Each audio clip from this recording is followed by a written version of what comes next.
This man is racing across the snow to meet the legendary hero who single-handedly stopped the monster tide that threw Earth into chaos 29 years ago. Officer Shim is the one making this journey to meet that very war hero. While speeding across the frozen fields, Shim cannot stop imagining what this famous hero might look like in person. In his mind, he is about to meet an 80-year-old fossil who probably looks like he walked out of the Ice Age. Midway through the trip, Officer Shim unexpectedly runs into an ostrich-shaped monster called a moss duck. Its head looks oddly adorable, but these creatures move in packs and are officially classified as A-rank disaster species. Shim starts worrying that he may have no choice but to battle them. He begins gathering energy in his fist.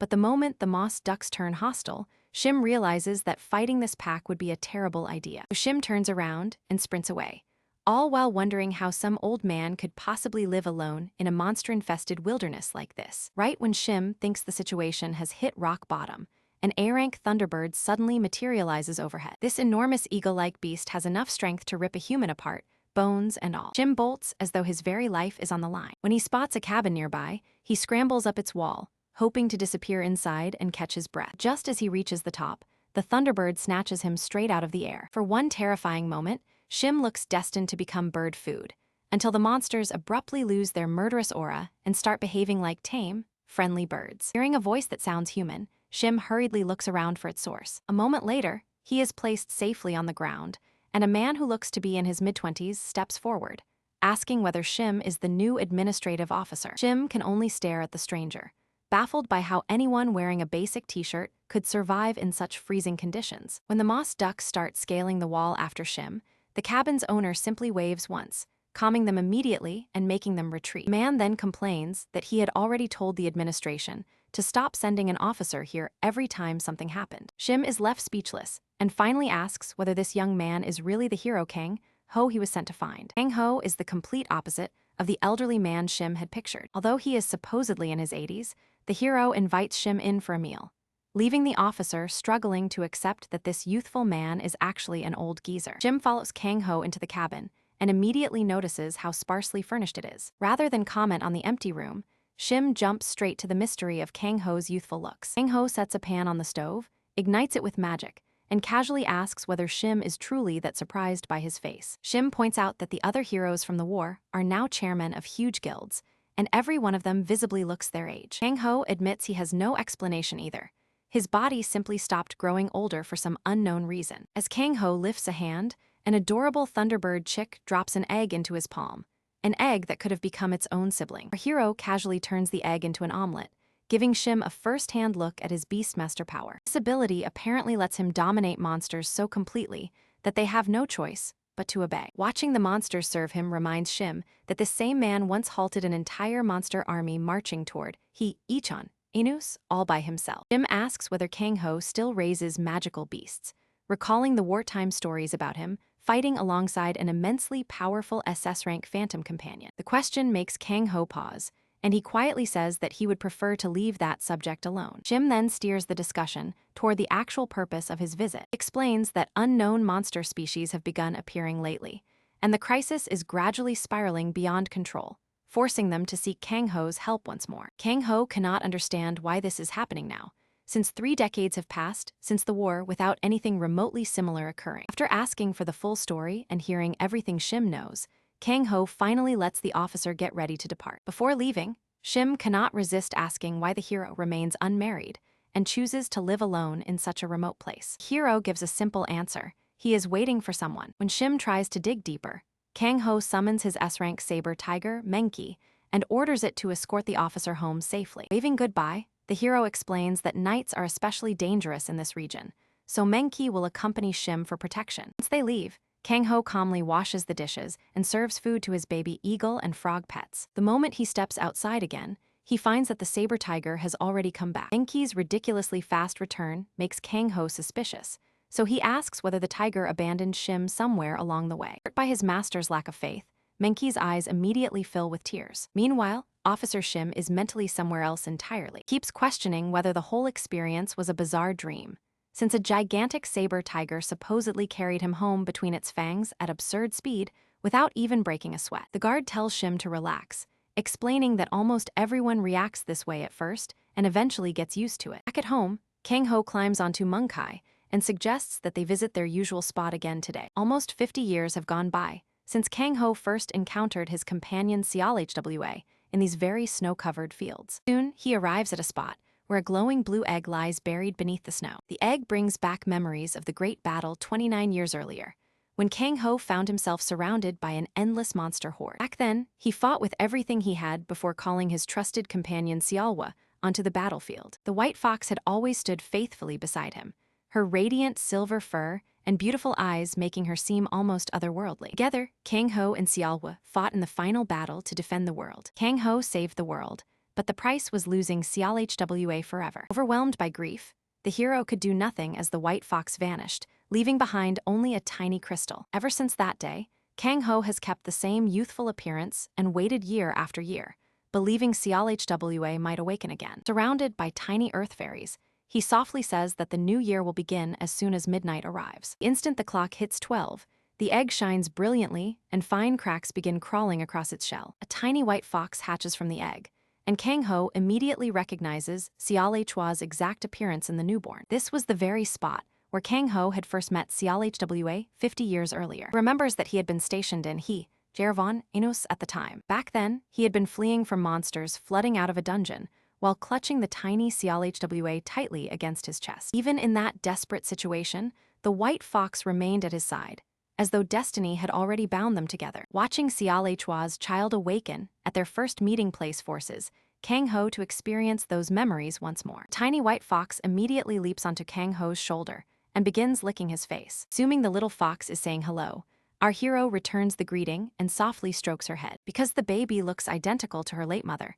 Kang Ho gives her the name Ciolhwa. At that moment, Kang Ho notices several winged monsters crossing the sky overhead. He activates his beast eye and identifies them as an entirely new species called Windbong, despite their low E-class rank. Kang Ho has not encountered a newly discovered species since the Daybreak War, making these creatures a clear match for Shim's warning. Kang Ho begins questioning whether Ciolhwa's awakening is connected to the arrival of these new monsters, or whether it is all just an unbelievable coincidence. Later, inside Gangnam's mercenary tower, an officer panics after spotting a demonic beast on the roof and races to inform his team leader. Team leader calmly tells the terrified rookie to settle down and reminds him of the opening paragraph of Article 3 in the Emergency Response Manual. It clearly states that any young man riding a saber-toothed tiger is a close friend of the chairman. He explains that this counts as a VIP arrival and orders the rookie to escort the guest inside immediately. Since the rookie had obviously never read the manual, he starts wondering whether the story is real rather than just a scary legend used to frighten newcomers. Meanwhile, Kang Ho tells Mung Kai to quit making terrifying faces and wait outside until he comes back. As he is escorted through the building, Kang Ho grows increasingly eager to see his old friend again. He quietly wonders whether aging makes a person's footsteps heavier, and soon he comes face to face with the Iron Fist King, Chulbi. Kang Ho, Chulbi was one of the 5 legendary heroes of the Daybreak War, and he now heads the Mercenary Guild as its chairman. The moment the old man sees his friend, he hugs him tightly and brings out drinks, insisting that 2 80-year-olds deserve a proper celebration. Kang Ho counters that at their age, they should be worrying about staying healthy instead of drinking. At that moment, Ciolhwa pokes her head out from inside the hero's clothes, where she had been sleeping. The instant Chulbi sees the little white fox, he remarks that the creature looks strangely familiar. A moment later, he is stunned when he realizes that she must have hatched from Cialhwa's egg. Kang Ho then formally introduces the newborn as Ciolhwa. After getting a proper look at her, the guildmaster jokes that Kang Ho traveled all this way merely to show off his new white fox. Chulbi keeps pushing until the 2 old friends finally sit down for a drink. Catching up, Kang Ho brings up the strange monster situation Shim mentioned earlier. The guildmaster admits that the same issue has been causing him serious concern. He reveals that one of their rankers vanished after being dispatched to investigate the southern conflict zone. Chulbi adds that the missing Awakener was an elite A-rank hunter, and although his fate remains unknown, everything about the case feels deeply suspicious. He also says that some of the new monsters possess demonic energy, a trait previously found only in creatures from the Daybreak era. Creatures carrying that energy have always been notoriously dangerous and incredibly hard to handle. Their greatest fear is that the infamous Majin could be returning. After a brief serious pause, the old man abruptly changes subjects and begins boasting that he ranks 40th worldwide and 6th in Korea this year. But Chulbi soon switches to complaining that his ranking keeps falling while the cost of living only climbs. He proudly produces a magic device to test Kang Ho's power, once again shamelessly flexing that his own score has reached a huge 74,000. Kang Ho tries to avoid using it, making the excuse that he does not know how to operate the device. Bai refuses to back off and even threatens to withhold the little fox's birthday present unless Kang Ho agrees to take the test. Not wanting Seola to lose her gift, our hero finally gives in and follows his old friend's instructions. Kang Ho channels his magic into the bracelet, and the result leaves Bai speechless. His combat power is almost double the old man's. To make matters even crazier, the device estimates Kang Ho as the #1 person in the world. The absurd numbers make the old man completely snap, and he demands to know what monstrous training Kang Ho has been doing alone in those snowy fields for decades. Kang Ho casually says that he mostly rode around with Mungchai and did a bit of farming. The moment farming enters the conversation, the old man genuinely starts considering becoming a farmer after retirement. After collecting the gift, Kang Ho eventually makes his way to the dungeon orchard near his home. The small dungeon is called Orchard because its special fruit trees can enhance the power of demonic beasts. Earth fairies and adorable monsters called Galagas also work together to keep the ability trees growing properly. As the Beast King, Kang Ho has always found this dungeon incredibly valuable. He takes the massive fairy stone from the old man and buries it deep inside the orchard. As soon as the stone activates, the whole dungeon receives a boost. The plants grow twice as quickly, and every nearby monster celebrates the surge of energy. Even the tiny white fox gets excited and hops down from Kang Ho's shoulder. Kang Ho activates his beast eye to examine Seola's status in detail. He is startled to see the label subspecies beneath her name, and becomes even more confused when her abilities and potential appear only as question marks. In 50 years, this is the first time his beast eye has encountered something it cannot identify. Suddenly, Seola detects something nearby, and her playful expression instantly becomes serious. She dashes toward a particular direction, with Kang Ho immediately rushing after her. Kang Ho runs alongside her, briefly feeling delighted by how lively and energetic Seola has become. That happiness vanishes the moment he reaches the scene and finds several fairies surrounded by monsters preparing to harm them. Terrified fairies cry out desperately for help. Kang Ho notices that these earth fairies are different from the ones he knows and wonders whether Seola came running because she wanted to protect them. Seola prepares to attack at once, but when she faces a giant snake, Kang Ho sighs and points out that even as a phantasmal class species, she is nowhere near ready to battle an A-rank Titanoba. The enormous snake moves in to strike, but before it can reach Seola, Kang Ho raises his fingers and activates a unique skill known as Predatory Instinct. The instant the skill takes effect, every nearby monster perceives Kang Ho as the most horrifying predator in existence. Kang Ho casually catches the giant snake with one hand, pulls out its tongue, and warns it never to return unless it wants to become snake wine. The Titanoba instantly bows its head and submits. The moment Kang Ho dismisses them, every monster spins around and flees at top speed. Fairies are stunned that they were rescued so effortlessly. But before the danger can truly pass, another monster suddenly shows up. The creature resembles a giant rooster fused with a reptilian dinosaur, and demonic energy radiates from its entire body. Kang Ho activates his beast eye and identifies it as a newly appearing species called a raptor, though this one is only F-rank. Seola leaps at the creature and gives chase as it races toward a newly formed gate nearby. As soon as Kang Ho spots the gate, he understands why demonic energy is saturating the entire area. He immediately follows his white fox and dives through the gate after her. As he advances, Kang Ho begins wondering whether a Majin might be hiding somewhere nearby. At that exact moment, Seola unlocks a new skill called Second Tail, dramatically accelerating her growth. Kang Ho can hardly believe Seola's ridiculous growth, especially since she has already unlocked a skill at such a young age. At the same time, 3 raptors block their path, while Seola stares at her master like a he-but-inus, waiting to be allowed onto the playground. Kang Ho immediately recognizes the same attitude her late mother used to have. In the past, he and Solwa, Inus trained as partners and became stronger together, but that memory still wounds him, because the very same path ultimately cost CLHWA her life, and he refuses to lose her child too. He lowers himself to the ground, wanting to take a proper look at CLHWA's little one. What he truly wished for was to bring her up safely and give her an ordinary, peaceful life. Yet seeing her light up at the thought of battle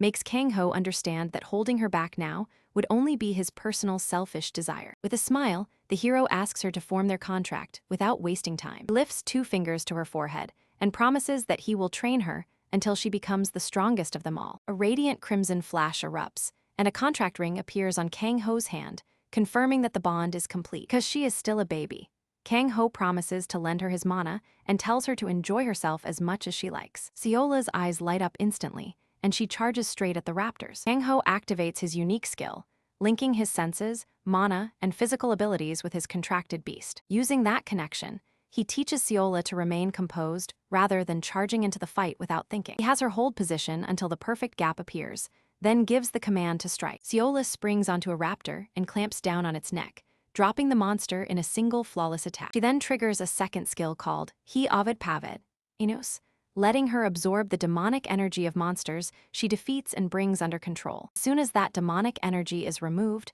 the creature's aggression disappears, and it goes back to its normal state. The other two raptors immediately charge as a pair, but Seola simply launches herself into the air. Before either creature can respond, she tears through them one after the other. Kang-ho is stunned by how refined her movements are, considering this is supposedly her first real fight. Battle ends with Seola's attack rank jumping from F all the way to E rank. Shaola trots back to her master with a proud little expression, clearly expecting a compliment. Kang-ho sighs fondly and assures her that she performed brilliantly. He then warns her that they need to get back to Earth before the gate shuts. He orders the raptors to stand up as well, and amazingly, the creatures are harmless now that their demonic energy is gone. Everyone breaks into a run and makes it through the gate just before it completely closes. On the other side, the hero discovers the fairies assembled in a group, bowing low while showering him with praise. He goes so far as to address him as the Absolute One. This sudden display of devotion leaves both him and Seola completely confused. One fairy awards the little beast a grand title,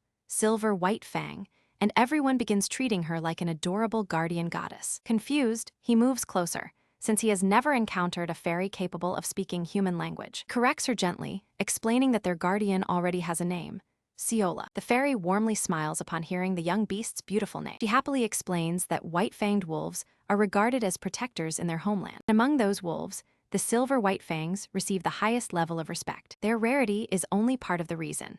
Legend claims that one of these wolves once rescued their homeland from a corpse dragon's destruction. Shaola proudly puffs out her cheeks, obviously thrilled by the tale. Since that day, the five-tailed silver fangs have held legendary status among the fairies. So naturally, anyone traveling with such a legendary companion would be seen as something even more extraordinary, the Absolute One. The fairies then launch into an awkward idol-style routine called He Velika He Chuenos, Hindi He Dienos, He Epsalu Nos, He One Enos, leaving him visibly embarrassed. Noticing the crown resting on her head, he starts wondering whether this talking fairy belongs to royalty. The moment he mentions it, the princess loses her rhythm and botches the dance. Looking slightly embarrassed, she admits that the Absolute One has figured it out. She introduces herself as Johanna, the youngest princess of the Earth Fairy clan. With a sorrowful expression, she explains that a dungeon appeared in her territory, and a sudden tear in space dragged her and all her subjects inside. When she finally regained consciousness, she was already trapped in this unfamiliar world. The fairies break down in tears, explaining that monsters forced them to abandon their homeland. They fear their whole clan may never be able to reclaim its home. After listening to everything, the Absolute One reduces the situation to a simple truth.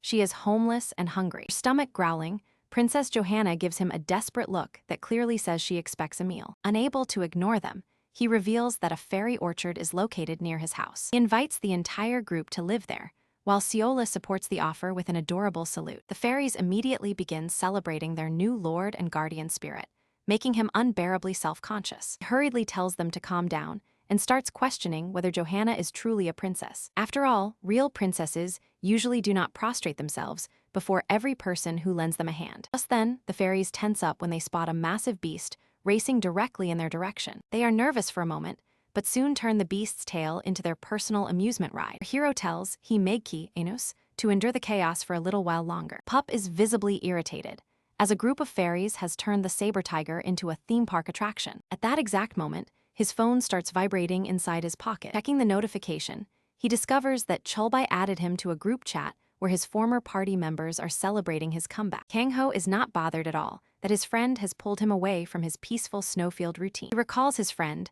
secretly taking an adorable photo of him spending time with Seola. That shameless old man shared it in the chat with a grin and told Kang-ho to stop living in the past. Kang-ho enjoys watching his former comrades fool around together in the chat. Even after all these years, they still start roasting one another the instant they reunite. The only difference is that their battles now happen behind keyboards. There are 5 people in the chat, the very same 5 war heroes remembered as humanity's saviors. Since so much time has passed, he decides to meet them, figuring Seola could use some companions as well. Once the plan is settled, he sends a quick greeting into the chat. Story cuts to the city, where an enormous crowd has gathered for the war heroes' upcoming showdown. Every major news channel is scrambling for the best view of the Swordmaster and Bowmaster. Their surprise decision to enter the rankings has attracted the biggest audience this event has ever seen. World Rank 20, Swordmaster Junwoo poses atop a cliff, wrapped in a burning aura with several swords floating around him. The guy looks like Grandpa Zoro after One Piece finally reaches its ending. Across from him,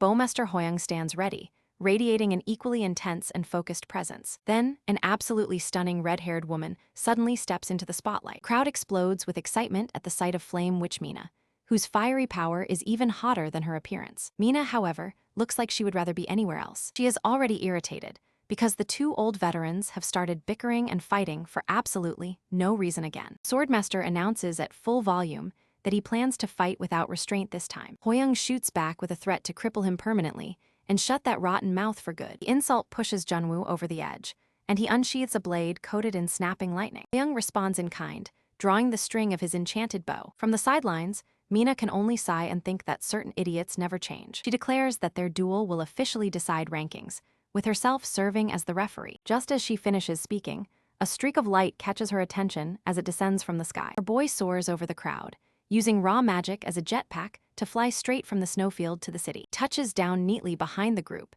and slips into the crowd before anyone realizes he has arrived. Mina notices him anyway and casually suggests that the two veterans abandon this year's ranking match. Junwoo immediately takes offense, clearly set off by her comment. Hoyoung snaps at her too, insisting she must be joking because backing out is no longer an option. Mina gives them a mischievous smile and asks whether they would say the same thing with Kang-ho standing right there. The name alone makes both masters stop dead in their tracks. As if timed perfectly, our boy lifts a hand from the crowd and greets them with an easy smile. Young jokes that he was sure Kang-ho's face would remain unseen until his own funeral. Junwoo, meanwhile, narrows his eyes at the white fluff perched on Kang-ho's head, unable to identify it. The hero tells Seola that she will be shopping with his old friends and asks whether she is looking forward to it. The tiny fluffball blushes happily, despite not having the slightest clue what shopping actually is. The story moves to the Swordmasters Guild, where young recruits are being trained in the blade arts. After leaving his position as leader of one of the three great guilds, White Knight Junwoo established this facility himself. Inside stands a warehouse overflowing with medicinal herbs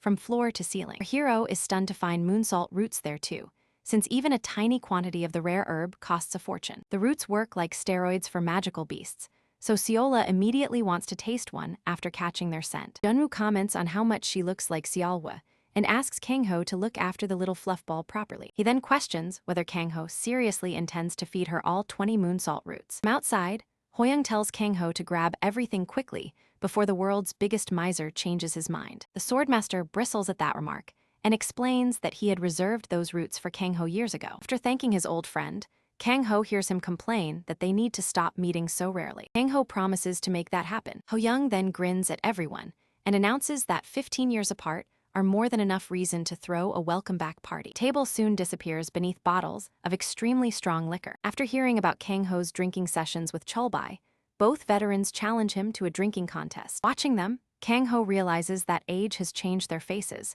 but not the lovable idiots he remembers. The next morning, Seoul Bank's branch manager personally hurries over to greet the Beast King and leads him straight to the VIP Inus room. Our hero explains that he is only there to collect a few magic stones. Shaola asks what they are for. He explains that magic stones are the money people use while shopping. The manager assures him that he can take as many magic stones from the vault as he likes. Inside the bank, a sharp-eyed motorcyclist pulls up and parks directly at the entrance. He observes a row of employees bowing and thanking their VIP customer for coming in. Their obedient behavior makes him curious about how much wealth the customer is carrying. His Mana Scouter detects almost nothing from the escort, revealing only 2 C-rank stones inside the briefcase. The robber is immediately disappointed. He assumes the bank created all that fuss for someone carrying practically no money. His attitude changes instantly when he spots our boy casually filling his pockets with S-rank magic stones, and the other pocket is packed with A-rank and B-rank stones too. The robber nearly short-circuits when he realizes the man is casually carrying more than $1 billion in portable wealth. He figures the target must be an overpowered S-rank hunter,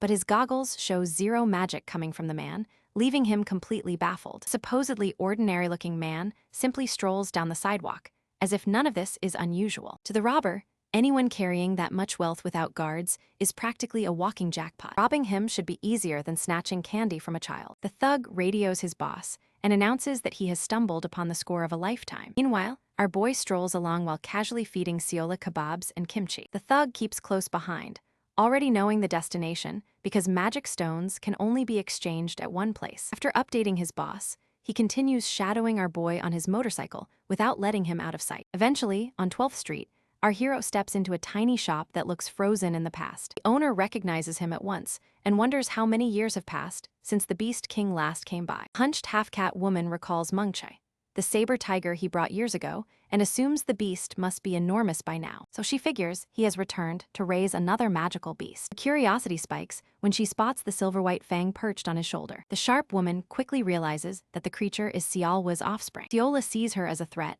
and gets ready to start throwing claws. Quickly settles the fluffy pup and explains that she is a subspecies descended from Seolwa. The woman becomes thrilled, having lived all this time without ever seeing a subspecies of such a rare beast. She then grants him access to the hidden street and sends him off with her best wishes. The pair enters a lively street lined with shops glowing under colorful lights. Shaola wonders why everyone looks so different, and he explains that many beastkin migrated to Earth from another dimension. Once they arrived, they built a special community for themselves here. Flame Witch Mina belongs to that group as well. That is why she still looks young beside the other war heroes. Magical species like hers remain youthful for most of their lives. The other major group to migrate here was the famous race of blacksmith dwarves. Smith, the owner of the massive Smith Weapon Company, is one of them and happens to be a close friend of our hero. The dwarf welcomes him warmly and promises to provide anything unavailable in other shops. The workshop is overflowing with orders, leaving the dwarves buried under work from the White Knight and Nappa guilds. Despite the chaos, Kangho asks Smith for a favor and shows him the device strapped to his wrist. Smith instantly identifies the aura blade and asks whether the valuable weapon has been damaged. Our boy assures him the blade is intact, but explains that 15 years of sitting unused means it will need maintenance before working again. He adds that he will understand if Smith cannot handle it while the workshop is this overwhelmed. Smith bursts out laughing and declares that dwarves always repay favors, so Kangho's request comes before every other job. He orders his workers to put down their hammers and immediately begin restoring Kangho's aura blade. Kangho is happy to see that Smith's cheerful personality has remained exactly the same. Watching from afar, the thugs are stunned as Kangho casually purchases every expensive item in sight. Their boss loses patience and orders them to stop wasting time. They are to strike the moment he gets far enough away from the dwarf workshop. Back in Smith's workshop, the dwarf proudly says his workers gave the bracelet a proper tune-up. They also upgraded it, raising both its mana capacity and maximum output. Smith offers to let him test it at the firing range, but the Beast King says there is no need. He is certain he will have a chance to put it through its paces soon enough. He bids the cheerful dwarves farewell and heads down an empty street by himself. Just as expected, the gang follows him, and two sword-wielding thieves leap down on him from above. Without showing the slightest concern, he asks whether this small group is really all they brought for today's robbery. The boss grins and asks the apparently unawakened loser why he sounds so confident. But the moment our boy hears the word unawakened, the entire situation suddenly clicks. He informs the unfortunate thug that mana scanners can only register power up to roughly 100,000. The gang leader confirms it, growing uneasy because their hostage remains completely relaxed despite having a gun pointed at him. He mentally goes through every hunter in the country known to possess more than 100,000 power. He assumes Kangho must be bluffing, since he cannot believe someone that powerful exists without him knowing. Following his command, the three thieves rush our hero simultaneously from every direction. Meanwhile, the Beast King is practically excited to test his enhanced aura blade, and the moment he unleashes his power, a magical dagger takes shape in his hand. Trained thugs instantly understand that they have made a disastrous mistake, only to realize the moment for regret is already gone. The overwhelming blast of his aura sends every one of them flying into total defeat. Watching his men get demolished, the boss finally panics when he realizes he picked the worst possible opponent. The detector now displays an unmeasurable reading, meaning his magical power must be vastly beyond 100,000. Kangho thrusts out the aura blade, destroys the device, and leaves the boss with absolutely nothing to say. He then checks his phone and verifies that every member of the crew already has a bounty on them. He is stunned to discover that the boss once held a high position in the White Fang Guild, yet spent the following years collecting charges for robbery, kidnapping, and several murders. Realizing that brute force will not save him, the boss starts searching for another way to escape. He activates his assassin-exclusive skill, giving himself an incredible burst of speed. In an instant, he launches himself over the alley wall, confident he will escape because this technique has never let him down. Kang-ho casually materializes beside him and wonders why someone with his talent has settled for a miserable life as a small-time thug. Then he delivers a full-force slap straight across the idiot's face. The impact hurls the boss straight back into the same alley he had escaped only moments earlier. Still dizzy from the landing, he cannot understand how a former top 50 ranker like himself is being crushed so effortlessly. Finally deciding to stop holding back, he pulls out his dagger and prepares to fight properly. While he is still searching for Kang-ho, our hero appears behind him and launches him away with another perfectly placed punch. Kang-ho warns him not to treat weapons like toys before slicing the tiny dagger apart with his aura blade. The flying fragments rip through the raider boss's clothes until almost nothing remains intact. Beast King is pleased with the upgrade Smith's craftsman has added to his mana blade. The improved weapon uses mana far more efficiently, giving him better output and finer control. Despite everything he has endured, the boss gets back on his feet and refuses to surrender. Kang-ho becomes curious about why someone who appears to belong to the war generation is clinging so stubbornly to the fight. After surviving such brutal wartime years, it seems bizarre that a veteran would willingly turn to a criminal life. The raider boss lets out a distorted laugh and declares that living in a peaceful world is unbearably dull. According to him, he would be bored to death without corpses on the ground and blood running through the streets. Those words remind our protagonist that the war had always been filled with lunatics like this man. Once they experienced the thrill of power, they completely lost their respect for human life. The current era may look calm from the outside, but plenty of insane veterans still crave the slaughter of their enemies. Back at the White Fang Guild, guild leader Lee Hyuk sits down for a drink with his master. Lee Hyuk comments that the Beast King's greatness belongs to an entirely different league. His master teasingly asks whether he feels that way simply because he looks like a wrinkled old man beside Kang-ho. Lee Hyuk counters that Kang-ho's personality is remarkably composed, especially considering his reputation as a war hero. His master finds that amusing because he knows Kang-ho has a much darker side that he rarely reveals. Jokes that the true Beast King is practically a demon whenever a criminal falls into his hands. While they are talking, the Beast King decides to show the raider boss a little mercy. Kang-ho tells him he would be happy to end his life if peaceful living is truly that unbearable for him. One aura-enhanced punch is enough to crush the boss's jaw. Kang-ho instantly appears behind him in midair and keeps hammering his face until even the man's own mother might fail to recognize him. Not long afterward, the swordmaster gets a call from Kang-ho. Gets excited because this is the first time his friend has ever called him, and it is even a he Enos. He call Enos. He answers. Kang-ho asks whether he recognizes the guild's former executive, who is now covered in bruises and broken bones. The guildmaster shows no sympathy and angrily identifies him as the scumbag who has been destroying the guild's reputation. The White Fang leader has to calm him as he begins angrily ranting about ripping the man to pieces. Kang-ho promises to bring the boss and the rest of his gang to the guild shortly, then forces the raider boss to lead him to a nearby warehouse, storing all the goods they have stolen. The man insists that little remains, since the Phantom has already taken most of their loot. Phantom is a mysterious thief, much like Persona's Joker, who has never been captured and leaves behind a black card after every theft. After giving up that information, the boss expects Kang-ho to spare him and walk away. Kang-ho agrees, but then punches his mana core, making it obvious that the promise was never genuine. For Kang-ho, mercy means permanently taking away the man's ability to use magic. At the same time, it is a brutal sentence for a man who would apparently choose death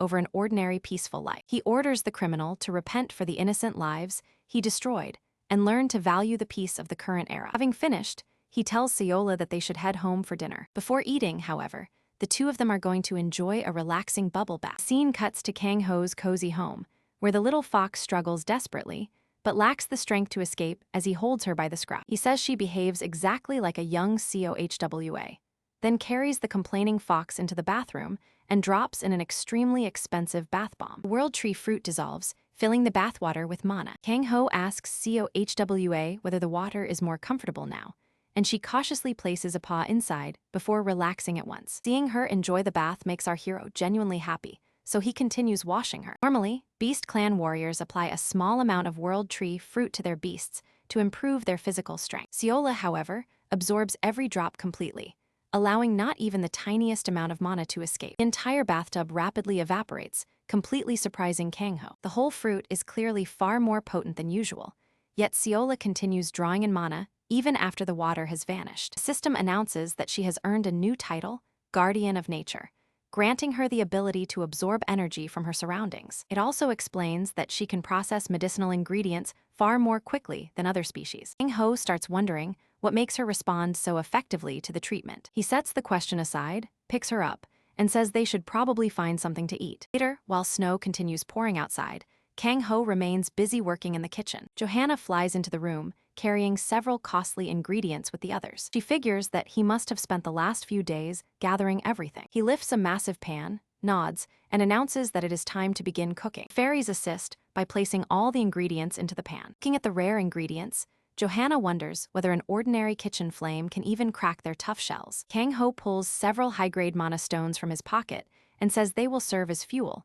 leaving Johanna completely stunned. She warns that such an enormous amount of power will burn everything to ash, but our hero calmly drops the stones into the fire with a faint smile. The mana stones begin crackling ominously, sending the fairy princess into a panic. As the flames surge from the stove, he effortlessly controls them with one hand using his power. At the same time, his other hand expertly flips the ingredients around the pan like a professional chef. The fairy princess is stunned by how effortlessly he handles such a massive amount of energy. The ingredients gradually merge into a sticky lump, harden into a thick slab, and eventually break down into fine powder. Kang Ho sends the fairy princess to fetch the moon salt, and she immediately flies away to get it. Next, he extracts juice from the plant leaves and blends it with the powder until it becomes a smooth dough. He shapes the mixture into perfectly round dumplings and sears them in the blazing hot pan. Our hero offers Johanna the first dumpling, but she refuses immediately, claiming one mana-loaded bite would make her explode like a balloon. Looking away, she adds that the dumplings were never intended for her in the first place. Meanwhile, Seola is practically drooling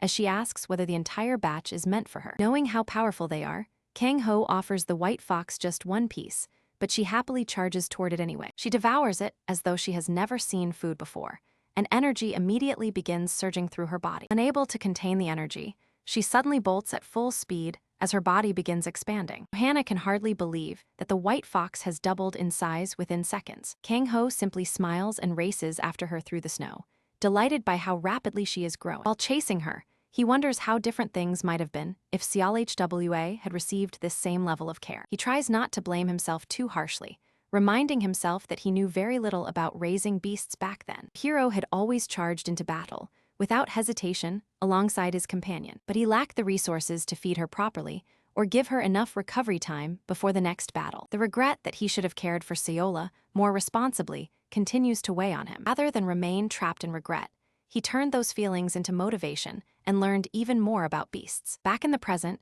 he slows down and watches Seola leap into the air with excitement. Kang Ho promises himself that he will give this white fox everything he once failed to give Sealwa. At that moment, Seola leaps into his arms, but her new weight knocks them both into the snow. He laughs at the tumble and promises himself that she will enjoy the comfortable life he could not provide in the past. White Fox suddenly perks up and scans the area, making Kang Ho guess that she wants to find the old saber cat and show off her new size. After standing up, he tells her that they are going to look for Munkai. The scene moves to a cliff overlooking a small settlement where the saber tiger lies on the ground, breathing heavily as painful memories resurface. Several years earlier, a young saber tiger had its first encounter with a human. The old man identifies it as a cub and notices that its pack has already left, leading him to assume the little beast was abandoned. He kneels and urges the cub to return to its kind before the humans surround the area with a fence. He lifts the cub by the neck, reaches behind himself, and draws a knife. The old man warns that he may be forced to kill the cub, but the little cat simply wags its tail at him. They suddenly sneeze together, then stare at each other in complete shock for several seconds. The old man takes his hand away from the knife and searches through his pocket instead. He takes out a strip of beef jerky and holds it out to the cub. The cub happily devours the jerky, as the old man remarks that life has been difficult for the two of them alike. The cub licks his nose. The old man's heart instantly softens. The man turns away to leave, telling the cub to stay safe. Next morning, the cub wakes to find its human savior back and immediately leaps into his arms. From then on, the old man raises the cub, who grows rapidly into a huge, healthy beast. The old man names the furry cub Mungchai, and the beast appears to like it. One day, the old man and Mungchai sit together on a cliff above the settlement. The old man reveals that monsters took his family during the Great War, and that he contracted a deadly disease from another world after years of wandering. Even so, he admits he could not kill the beast, despite its species being his sworn enemy. Instead, he recognizes his younger self in the saber tiger, a life abandoned by fate and left completely alone. The old man suddenly begins coughing violently, making Menki decide that since he was fed during his weakest days, he should now return the favor. Determined to help his caretaker recover, Menki rushes into the forest in search of food. But the frail old man can do nothing except watch him go before collapsing into the snow. Some time later, the saber tiger comes back carrying a dead rabbit, only to discover the old man motionless on the ground. He hurries over and desperately tries to wake him. Menki looks toward the human settlement, remembering the old man's warning that the people there would attack him immediately. Still, seeing his savior in such a state, he decides to take the risk and races down the mountain. The moment he reaches the settlement, alarms ring out and a soldier announces that a saber tiger is attacking. The people arm themselves and advance cautiously while ordering the civilians to evacuate. Menki tries to call for help, but nobody understands what he is saying. A soldier throws a spear into his body, making him howl in pain, and the others keep attacking as he struggles merely to evade them. Eventually, the soldiers surround the beast and stab him from all sides as he silently prays for someone to save him. Menki collapses, still thinking only about finding someone who can save his friend. One man moves forward to intervene, but the soldiers tell him that they have everything under control. When Menki opens his eyes, he finds Kang-ho staring down at him. Our hero tells the soldiers that the creature is merely a stray, and that he will take care of it himself. Soldiers accept his explanation and walk away. Kang-ho then kneels beside Menki and gently places a hand on his head. He understands that the saber tiger must have been desperate enough to come all the way here seeking help. The tiger is bewildered when strength suddenly begins flowing back into his body. After some time, the pair returns to the old man, who remains unconscious. Kang-ho examines his chest and identifies an endemic disease from the Mu continent that causes mana to build up in the heart and gradually weaken the body. He tells Menki that the old man will survive thanks to the brave tiger's actions. Once Kang-ho removes the excess mana, the old man slowly opens his eyes and finds his companion waiting beside him. To embrace, and Menki breaks down into loud sobs. Returning to the present, our hero climbs up the cliff. Saber Tiger opens his eyes to find his master waving from nearby. He rises to his feet, revealing a small shrine standing behind him. Tiger takes one final look at the image of the old man who rescued him, remembering his last request to follow Kang-ho and live without restraint. The old man eventually passed away peacefully, 5 years after those events. Ever since, the saber tiger has returned to visit his grave every year. Deola notices water droplets falling from the sky and looks confused, while the great cat finally loses control of his emotions and begins to cry. Our hero covers the white fox's head and gently tells her with a faint smile that it has suddenly begun to rain. Without warning, a monstrous bee drops from the sky and slams into the ground before them. Kang-ho looks up to find an enormous swarm heading their way, confirming that another unfamiliar species has appeared. He activates Beast Eye and identifies the creatures as battle bees. One bee is hardly dangerous, but an entire swarm is a completely different story. Shaola sees the monster as nothing more than lunch and bites into it without hesitation. Kang-ho wonders whether she detected the demonic energy inside it, but the bee is somehow still alive and immediately thrusts its stinger at her. The white fox barely notices the attack, biting straight through the bee, while its stinger breaks the moment it touches her. Kang-ho realizes that the world tree fruit must have strengthened her fur so much that even a needle this sharp feels harmless. Still, the venom inside those stingers makes battle bees dangerous, particularly when they attack as a massive swarm. Kang-ho decides to deal with the situation instead of leaving it unchecked, and orders the saber tiger to follow the swarm. He is glad there are no civilian homes in the area, yet the swarm remains a major threat. Endless hunger drives them to wipe out every living creature they encounter, and they even consume dead monsters. And if their food supply disappears, anyone traveling through the area becomes their next target. That is exactly why Kang-ho has to eliminate the threat quickly. Mungchai begins growling, and Kang-ho spots a portal ahead, suspecting it may be the swarm's point of origin. Its red color identifies it as a raid-class portal, the kind Kang-ho once struggled to clear. But they are far stronger now, and the saber tiger seems to agree with a confident growl. Having made up their minds, the group advances straight into the portal. As the bees fly deeper inside, Kang-ho realizes that they are simply defending their nest. He activates predator instinct and tracks them farther into the cavern. A raid-class cave is essentially a pocket dimension from another world, complete with an ecosystem unlike anything found outside. That unusual environment makes them valuable, since rare resources can be discovered within. The downside is that the monsters protecting these locations are terrifyingly strong. Much larger bees emerge from the hive. Kang-ho immediately realizes they are another species. The newcomers charge without warning, only for Kang-ho to swat one aside as if it were a fly. Beast Vision identifies them as Hinktel bees, a species vastly more powerful than the battle bees. That pretty much confirms they are the cave's real guardians. When the monsters attack, Kang Ho uses sensory transfer to channel his mana into Mengchai. The saber tiger launches into the air, and the two of them tear through the swarm like a single living blade. While Kang Ho cuts through the swarm, Sayola greedily attempts to grab a bee for herself. Unfortunately, the bees are too huge for her little mouth, so they slip away and leave her visibly annoyed. Kang Ho tries to comfort her. He reminds her that she is still too tiny to eat bees of that size. Mengchai lands on the hive, instantly pushing the bees into an even more violent frenzy. The monsters fire their stingers in unison, but Kang Ho detects the attack before they can strike. The saber tiger slips past the attack, as Kang Ho notices a powerful source of demonic energy farther ahead. Kang Ho decides to investigate personally, calls to Mengchai, and leaps from his back. Tiger understands instantly and launches Kang Ho toward the demonic presence with a powerful swipe of his paw. Kang Ho activates his aura blade and slices apart the remaining bees charging toward him. A formidable presence waits ahead, convincing him that this is the thing the bees have been guarding. He wastes no time smashing through the hive wall, making a dramatic entrance while farming a huge number of aura points. Demonic energy comes from a figure ahead, one of Kang Ho's old enemies, a Magian. The mysterious figure addresses him, surprised that a human managed to reach this place. Battle seems ready to begin, but the Magian suddenly panics and completely falls apart. He starts muttering a pathetic little rap about how doomed he is. Baring his fangs and shouting in an irritating voice, the demon asks whether either of them can hear him. Kang Ho and his companion prepare for an ominous revelation from the strange creature. The shadowy figure then orders them to pay close attention. He proudly introduces himself as Theo, a great demon ranked 4th in the entire demon universe. The dramatic tension disappears instantly when Theo suddenly makes his move, drops to his knees at absurd speed,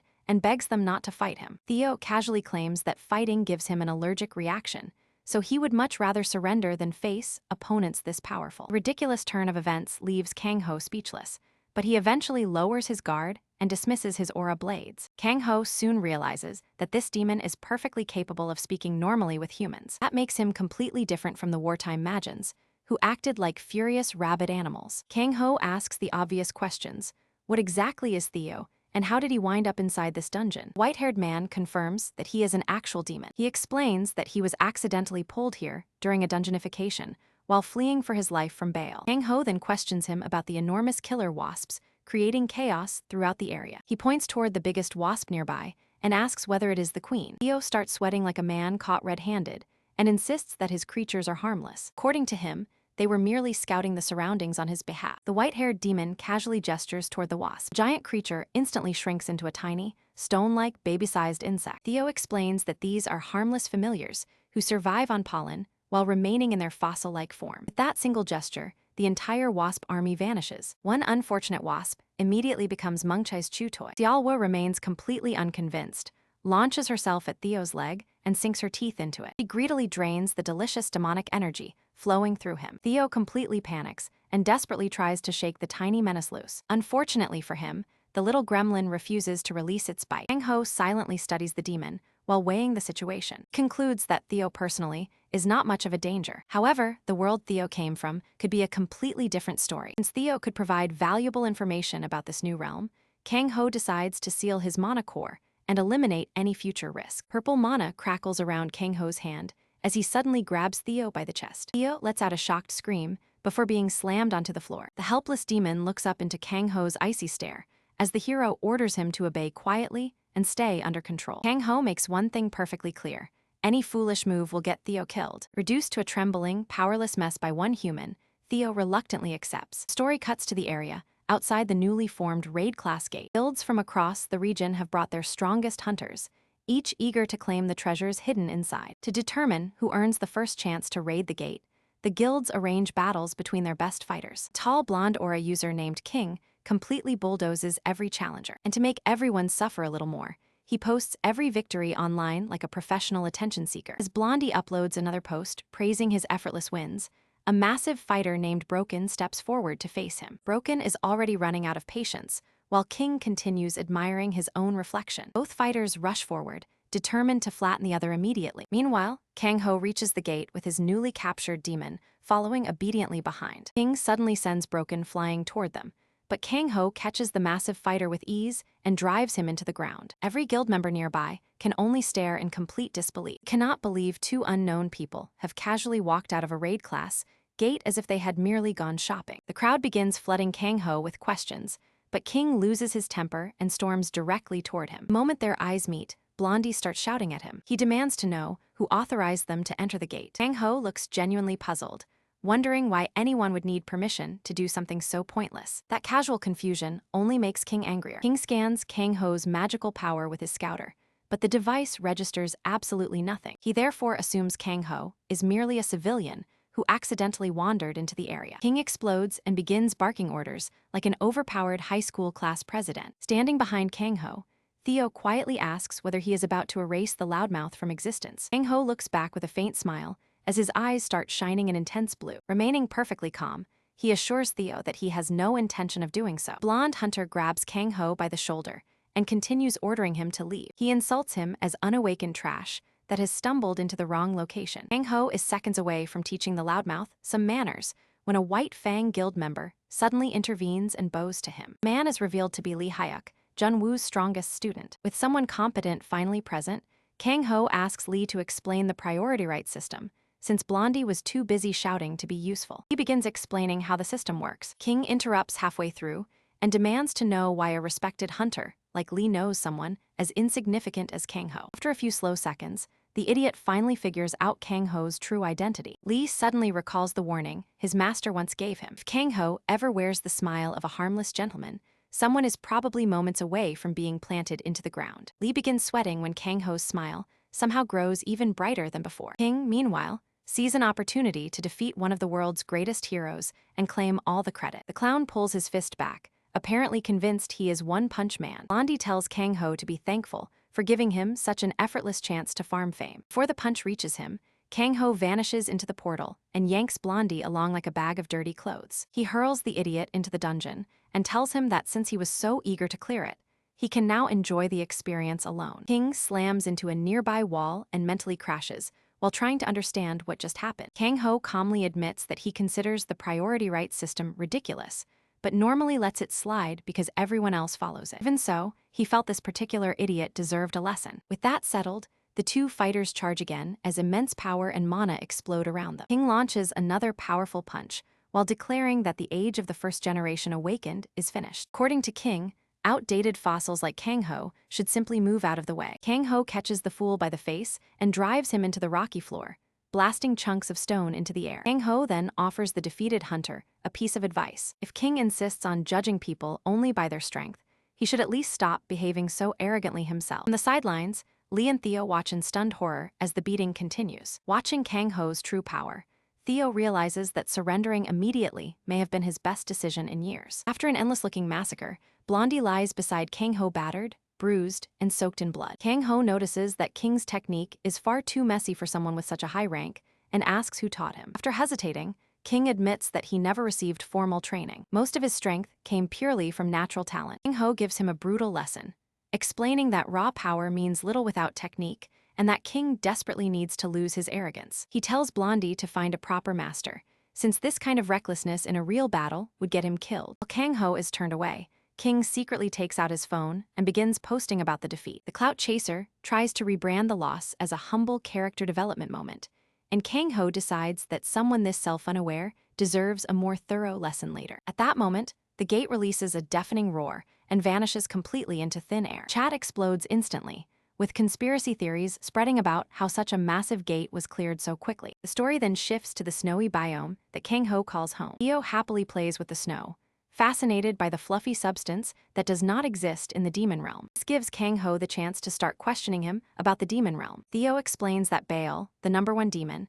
defeated him and forced him to flee for his life. During that escape, he somehow ended up inside their dimension by accident. Theo also reveals that, before his escape, countless new gates had begun opening toward completely different dimensions. Kang Ho remembers the similar events during daybreak, when unfamiliar species suddenly began appearing everywhere. He continues interrogating his prisoner about how powerful that dimension really is. Theo smugly replies that Kang Ho will need to remove the seal if he wants to witness his true abilities. With few alternatives available, Kang Ho removes the seal he placed on Theo. Within moments, Theo gets ready to reveal everything he can do. Demonic energy floods the area as skeletal limbs start emerging from the earth all around them. Theo begins chanting with a sinister smile as a whole army of skeleton demons rises from underground. Kang-ho is stunned to discover that Theo is a necromancer. Theo laughs proudly and reveals that his innate power lets him control the undead. With his power, he can transform almost any corpse into a familiar that obeys him without question. Seeing the undead skeletal doggos,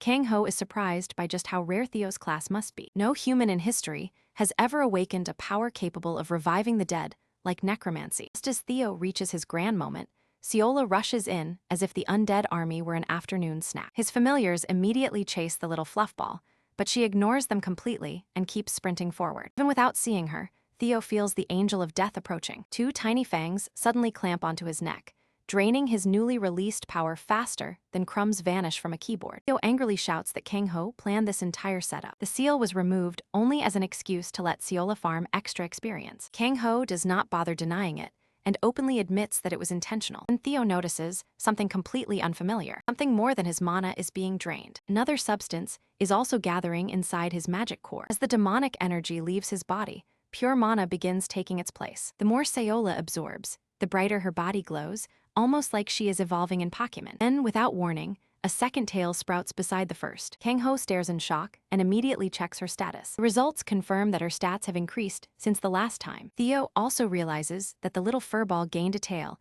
after draining him. The sight of the two tails reminds Kang-ho of something he once heard from the demi-humans. According to legend, the silver-white fox was destined to have 5 tails. Kang-ho wonders whether Seola will continue evolving and eventually reach that legendary stage. At that exact moment, Chulbai calls him. Chulbai's serious tone makes it clear that something important is happening. He asks Kang-ho for a favor: investigate the southern zone. One of his guild's strongest hunters, the number 30 ranker known as Hound, vanished during a mission in that area. Chulbai cannot investigate personally because most of his men have already come back from the zone. Kang-ho falls silent the moment he hears the words southern zone. Still, the news barely surprises him, considering the South has been responsible for most of the recent chaos. The story then shifts to the gate, dividing the southern zone from Daejeon. Unlike the deadly zone beside it, Daejeon remains habitable only because Leviton, one of the world's 4 strongest guilds, protects the city. Our guy reaches the entrance and scans his identification. The moment he orders the gate opened, the soldier recognizes the king, salutes, and respectfully follows his command. The soldier obeys without question, though he cannot resist asking about the strange white-haired man standing beside him. Seeing his buddy sucking on a lollipop like a complete moron, our protagonist simply introduces him as his assistant and says another ID is unnecessary. That explanation is enough for the soldier, who waves them inside. Beyond the gate lies a dead city, filled with rust-covered buildings and crumbling roads. 30 years earlier, our protagonist had successfully brought the northern zone under control. The South, unfortunately, never had anyone capable of doing the same. And without anyone to hold things together, the entire region collapsed into chaos. Even today, nobody dares live here, since Calamity-class creatures battle throughout the area every day. Watching those monsters wander wherever they please, he begins to wonder why nobody has ever launched a cleanup mission. Puts the question aside and climbs onto Mugji Inus to travel faster. Meanwhile, Theo stands around completely brainless, enjoying his lollipop with the enthusiasm of someone drinking gamer girl bathwater. Our protagonist asks what has gotten into him. The demon casually replies that he is simply appreciating the atmosphere. The sight of monsters ripping one another apart makes him feel strangely at home. The instant he says it, a massive dragon head slams down beside him, nearly making the grown demon shriek. Kang-ho smirks and asks whether the atmosphere still feels like home now that Theo is just a powerless human with sealed magic. Theo immediately drops the act and grabs onto Mungchai's tail for dear life. The pair then travels farther into the southern zone in search of Hound. There are actually several reasons nobody has tried removing the Calamity-class monsters from this region. For starters, humanity still has not recovered enough from the Calamity to need any additional living space. Second, fully evolved monsters burn through the useful energy in their mana stones, leaving nothing worthwhile to harvest. Reclaiming this ruined city would bring almost no benefit. As they continue, Theo spots grass and vines covering more and more of the surroundings. The farther they travel, the hotter it becomes, and Mungchai soon starts struggling to breathe. They realize the snow dog is not made for such brutal heat, so they dismount and proceed on foot. At that exact moment, a scream echoes through the area, leaving him to wonder whether another person is really out here. A huge explosion erupts in the distance, sending green magical shockwaves across the zone. Whatever caused it is so frightening that every monster nearby starts fleeing in panic. When they look toward the blast, they find a lone, spiky-haired scion standing proudly atop a pile of bodies. His appearance confuses our protagonist, since every member of Chulbi's guild was believed to have disappeared. After staring for a moment, Kang Ho recognizes the man from somewhere in his past. Then the memory snaps into place for everyone, and they remember his name together. The protagonist cannot figure out why he is here, and starts wondering whether another fight is about to break out. Rather than picking a fight, the man bows and gives them a respectful greeting. Even Theo is surprised, joking that the guy must have suddenly discovered basic manners. King immediately asks why they have come to this place. Our protagonist replies that he has an important matter to take care of. Kang Ho turns the question around, reminding King that he is the one being questioned and demanding to know why he is wandering through nowhere. King proudly announces that he came here for training. That answer catches our protagonist completely off guard. A sane person would never stroll into an area packed with lethal, high-ranking monsters. Still, after everything he has lived through, he has learned that this world is capable of making even the impossible happen. While they travel farther inside, Kang Ho asks King what he has discovered during his training. King explains that new monsters are already appearing in greater numbers, and the deeper one travels, the more dangerous everything becomes. Kang Ho then asks what his actual training routine looks like. King casually says he has simply been beating up every monster he encounters. Demonstrate, he punches a group of insect monsters so hard they are reduced to green mush. His method is simple. Empty his mana completely, wait for it to regenerate, and do the same thing again. He is pushing himself like this because he wants to develop a brand new ultimate technique. Monster chunks splatter all over Theo, who instantly tells King to stop because the demonstration has already made its point. As he watches, our protagonist realizes that King's entire training method is incredibly crude. It does work in the same general way as building muscle. The more you push it, the stronger it becomes. Blindly, repeating the same grind will eventually hit a ceiling. Anyone serious about becoming stronger has to train smarter, not merely harder. The Swordmaster stands above everyone else because every part of his training is ridiculously efficient. While King continues grinding through the insect monsters like a discount anime hero in his training arc, Kang Ho notices another problem. People born with talent as outrageous as King's do appear from time to time. However, without a skilled master to shape that gift, most of them eventually fade away. Self-training can only take someone so far before they run straight into a limit. Kang Ho suddenly grips King's hand,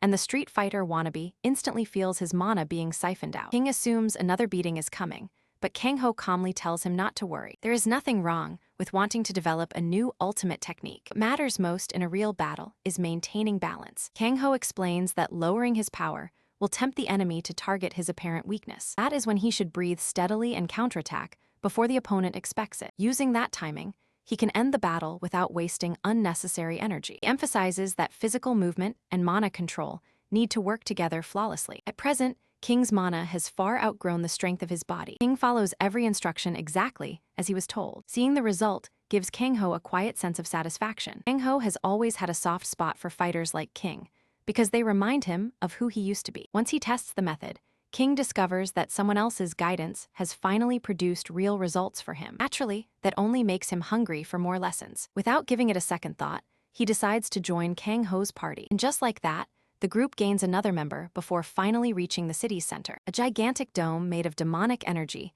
has spread across the whole region. King's biggest complaint is that the dome has completely killed his phone signal. After examining the barrier, Kang Ho concludes that this is probably where the missing rankers vanished. Theo suddenly points toward the barrier and asks what that creature is doing there. Kang Ho does not recognize the creature, so Theo identifies it as a cryptid. Cryptids come from the demon realm.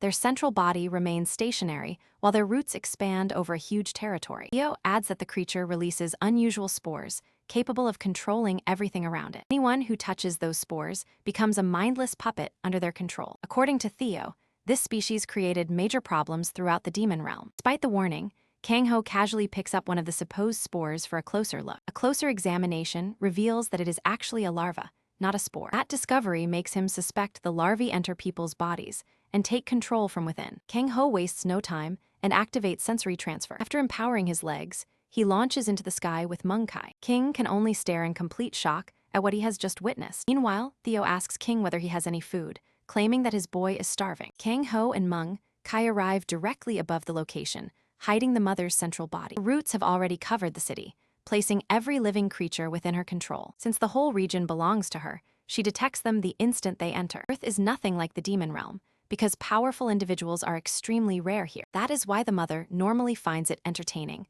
whenever humans wander into her territory. Even so, she never leaves anything to chance. She instantly triggers her emergency defenses and commands every puppet to attack the intruders. The overwhelming number of attackers makes Kang-ho immediately understand the fate of the missing rankers. They had been captured and converted into puppets, just like everyone else. To the mother, humans are strangely fascinating creatures. They are weak and delicate beside demons, but their hidden potential is absurdly high. Having already converted 2 humans, she believes that collecting enough of them could eventually let her challenge the demon monarchs. When she sees Kang-ho, she decides he would be an ideal puppet and launches an immediate assault. Kang-ho answers by activating his aura blade and destroying the entire first wave with one devastating slash. Mother can only stare in disbelief. Her first defense disappears so completely that it is as if it never existed. For the first time, she wonders whether she has chosen the wrong opponent. Even after that display, she refuses to retreat and vows to make him her puppet at any cost. She responds by activating the second level of her security system. More powerful monsters charge forward,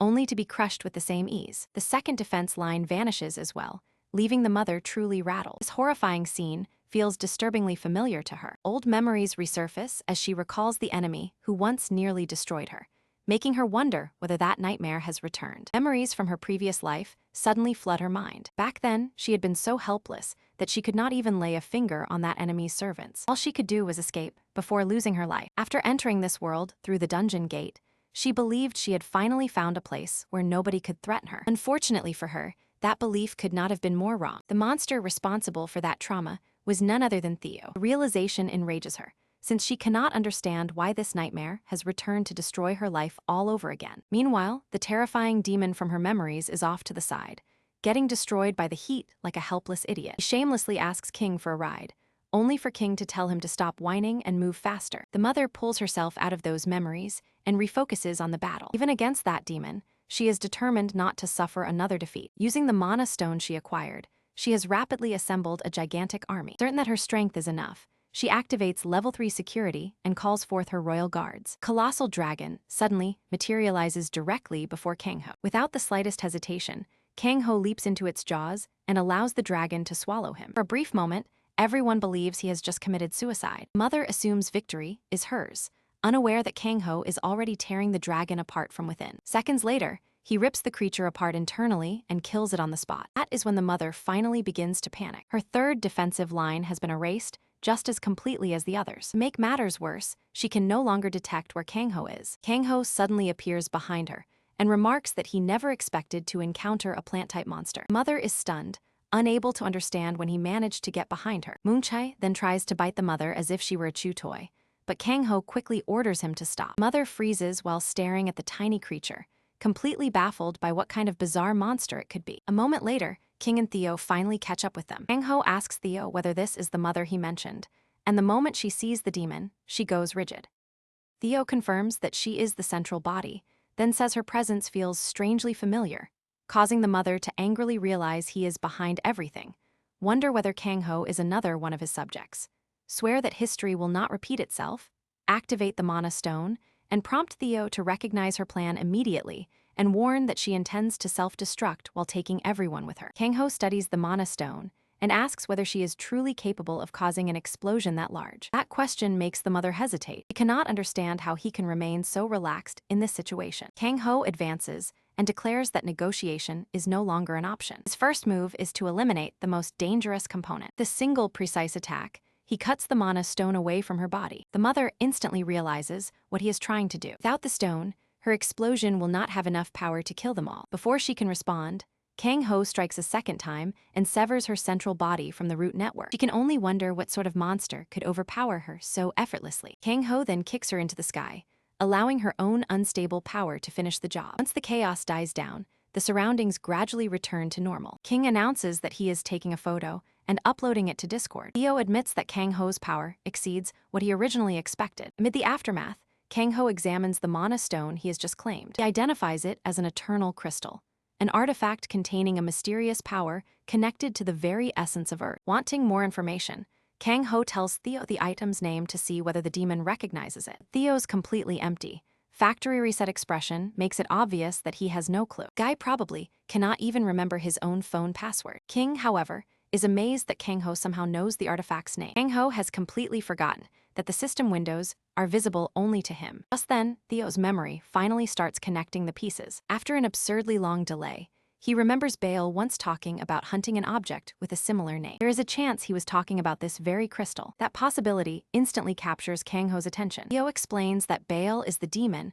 who drove him out of his territory in the demon realm. Among all demons, that monster stands as the strongest monarch of the present age. Even hearing his name is enough to make anyone's blood run cold. After hearing that, Kang Ho becomes certain this is far more than an ordinary mana stone. To find out what it can do, he feeds a portion of his mana into the crystal. Crystal instantly drains his magic, with the appetite of a supernatural vacuum cleaner. From the reaction, he concludes that the eternal crystal transforms mana into extraordinary regenerative power. The ability is so powerful that placing it in the wrong hands could lead to a catastrophe. The fact that the ruler of the demon realm is searching for it is already an enormous warning sign. Worse still, its description specifically names it the eternal crystal of the first dimension. That wording implies similar crystals may exist in other dimensions as well. If an outsider from another world obtains this power, they could eventually come to Earth themselves. Considering the danger, Kang Ho chooses to keep the crystal with him for now and tells Theo that they are heading back. Suddenly, King starts calling him sensei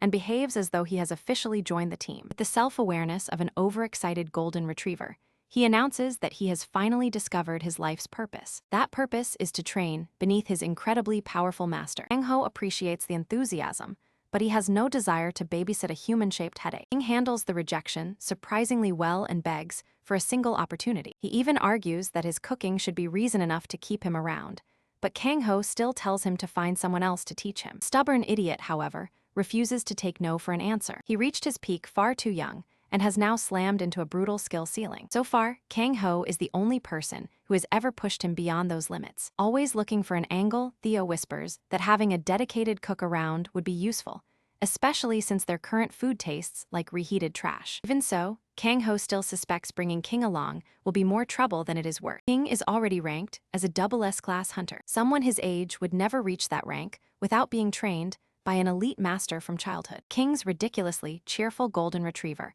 grin slowly begins to wear down Kang Ho's resistance. Eventually, Kang Ho asks whether King is willing to accept whatever conditions he imposes. King agrees instantly, promising to do absolutely anything required. Kang Ho wastes no time before giving him a brutally unfair first challenge. King's first task is to run back to the city without using even a drop of mana. Theo can only stare in disbelief that this lunatic is genuinely willing to attempt something that sounds impossible. When King's delayed brain finally processes the condition he accepted, even he realizes how insane it sounds. Meanwhile, Kang Ho strolls up to Menki and casually reveals that he finished the same task in just 3 days. Naturally, he expects his disciple to manage it as well. That night at the Mercenary Guild, he, Julbe, Inus, finishes delivering the terrible news that another family's son has died in battle. Burden is visibly crushing him, especially now that threats from the demon realm are increasing, along with dangers nobody has even discovered yet. He sincerely thanks Hikag Enos, He-ha-Enos, for taking care of such a dangerous assignment. Our guy waves it away, saying they are already even because the fairy stone he received earlier was payment enough. The Iron Fist King is visibly moved. Losing people he cares about never becomes easier, no matter how often it happens. Our protagonist calmly reminds him that no one ever truly learns to accept losing someone. A leader who grieves even for his weakest members is likely exactly why his guild remains so powerful. While he, Julbe, Inus, is still lost in grief, he, Kag Enos, he, Ha-Inus, abruptly changes the subject to the latest phone everyone is talking about, claims that someone he knows has been pestering him endlessly to buy one. The man stares at him in total confusion and asks how his fluffy beasts are supposed to use a phone. Kang Ho facepalms at the ridiculous question and starts walking away. His friend calls after him, wondering why he is hurrying away when they were meant to have drinks together. Our protagonist, Rain, shuts him down by saying he has an urgent appointment with someone who needs that phone. As he heads out, he spots a photograph on the desk lying face down. He turns it over, and the sight makes the Iron Fist King freeze in surprise. As he studies the image, he recalls the day it was taken and quietly admits that his regrets keep piling up the longer his former self remains alive. The photograph shows the 5 war heroes together, years before the world knew them as legends. A tall figure can also be seen standing behind our hero's younger self. His name was never recorded in the history books, not because he lacked strength, but because he was the kind of person best kept out of the conversation. When he Kag-Enos, he Ha-Enos softly mentions he Junsuk-Enos, he, Julbe-Enos, confesses that the man remains one of his deepest regrets. The story then plunges into a nightmare buried inside Hindi.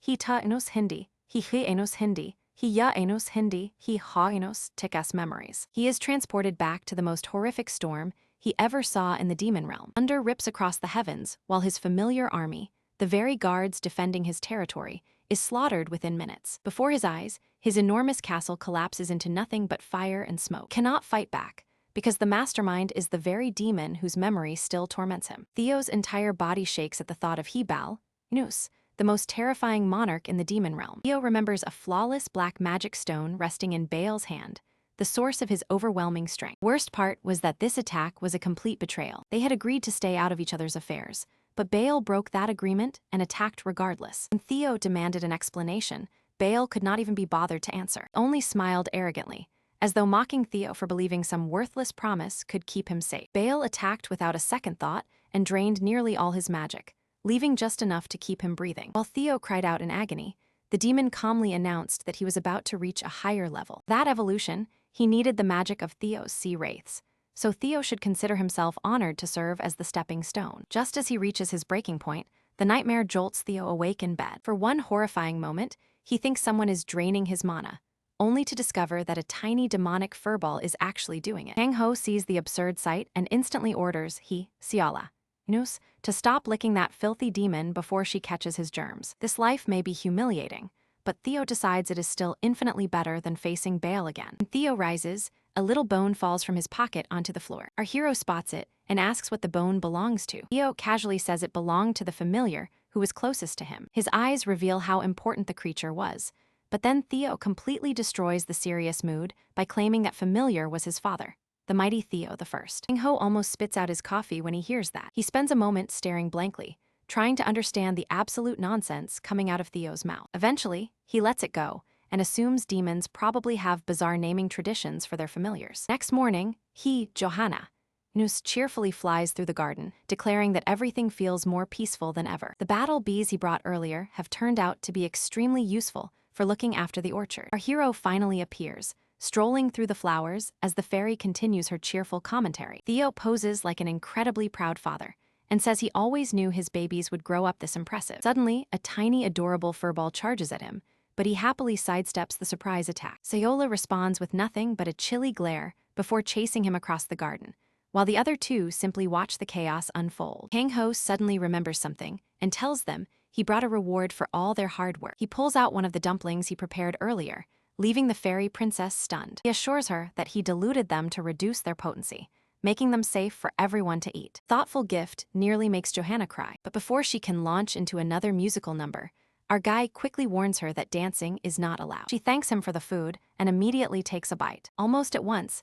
energy surges through her body and she starts growing larger. Fairy princess panics, fearing the effect is still too powerful and could make her explode. Once her growth stops, our hero pats her head, impressed by how much she expanded in such little time. Meanwhile, Sayola continues hunting Theo, desperate to steal that delicious demonic energy. At that moment, the demon spots someone approaching from far away. Kang Ho notices him too, but instead of worrying, he smiles and remarks that the man took 2 days to arrive. King can hardly stay conscious as he drags himself forward. Theo admires his determination, just as Sayola catches up and drains his demonic energy. The blonde explains that he followed orders and ran all the way there without using mana. While crossing the fence, his foot catches on the wood and he crashes straight onto his face. He blacks out instantly, leaving Johanna wondering who this random human could be. The hero tells her not to worry and introduces the blonde as his disciple. Several hours later, King remains fast asleep while our hero scrolls through his phone. Since they will be living together, he decides to learn more about the kids. Kang Ho finds an article saying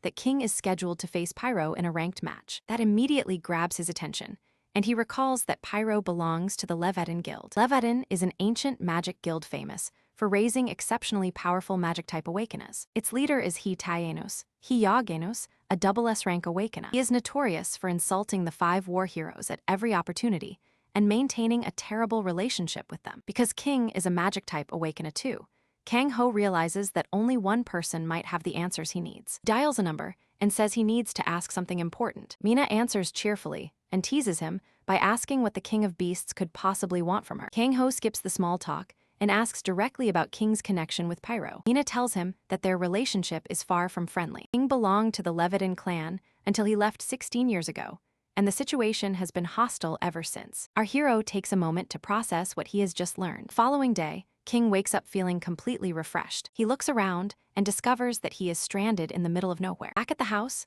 Theo settles beside the campfire and complains that he had no idea snoring could be this unbearable. Sitting close by, our hero asks the blonde whether he is finally awake. He immediately asks King whether he plans to fight Pyro in the upcoming match. The boy turns serious and confirms that it will be an official ranking match. Kang Ho then questions him about Levedon and asks whether something happened between them. King quickly insists that he did nothing wrong, but his voice falters when he brings up his mother. Our hero remembers Mina's warning. She had said that Levedon declared anyone attempting to recruit King an enemy. That threat kept everyone away from him until he eventually reached Class SS. There is also a rumor that King is the guildmaster of Levedon's illegitimate son. Hyang has a reputation for being corrupt, while his family controls nearly everything inside Levedon. Turning to the present, our hero tells King that he can stop explaining. Instead, he points out that the match is only a month away, leaving them no time to lose. Blonde looks puzzled and asks whether Kang Ho truly has no more questions, but Kang Ho tells him they can deal with that later. For now, the priority is building his physical strength,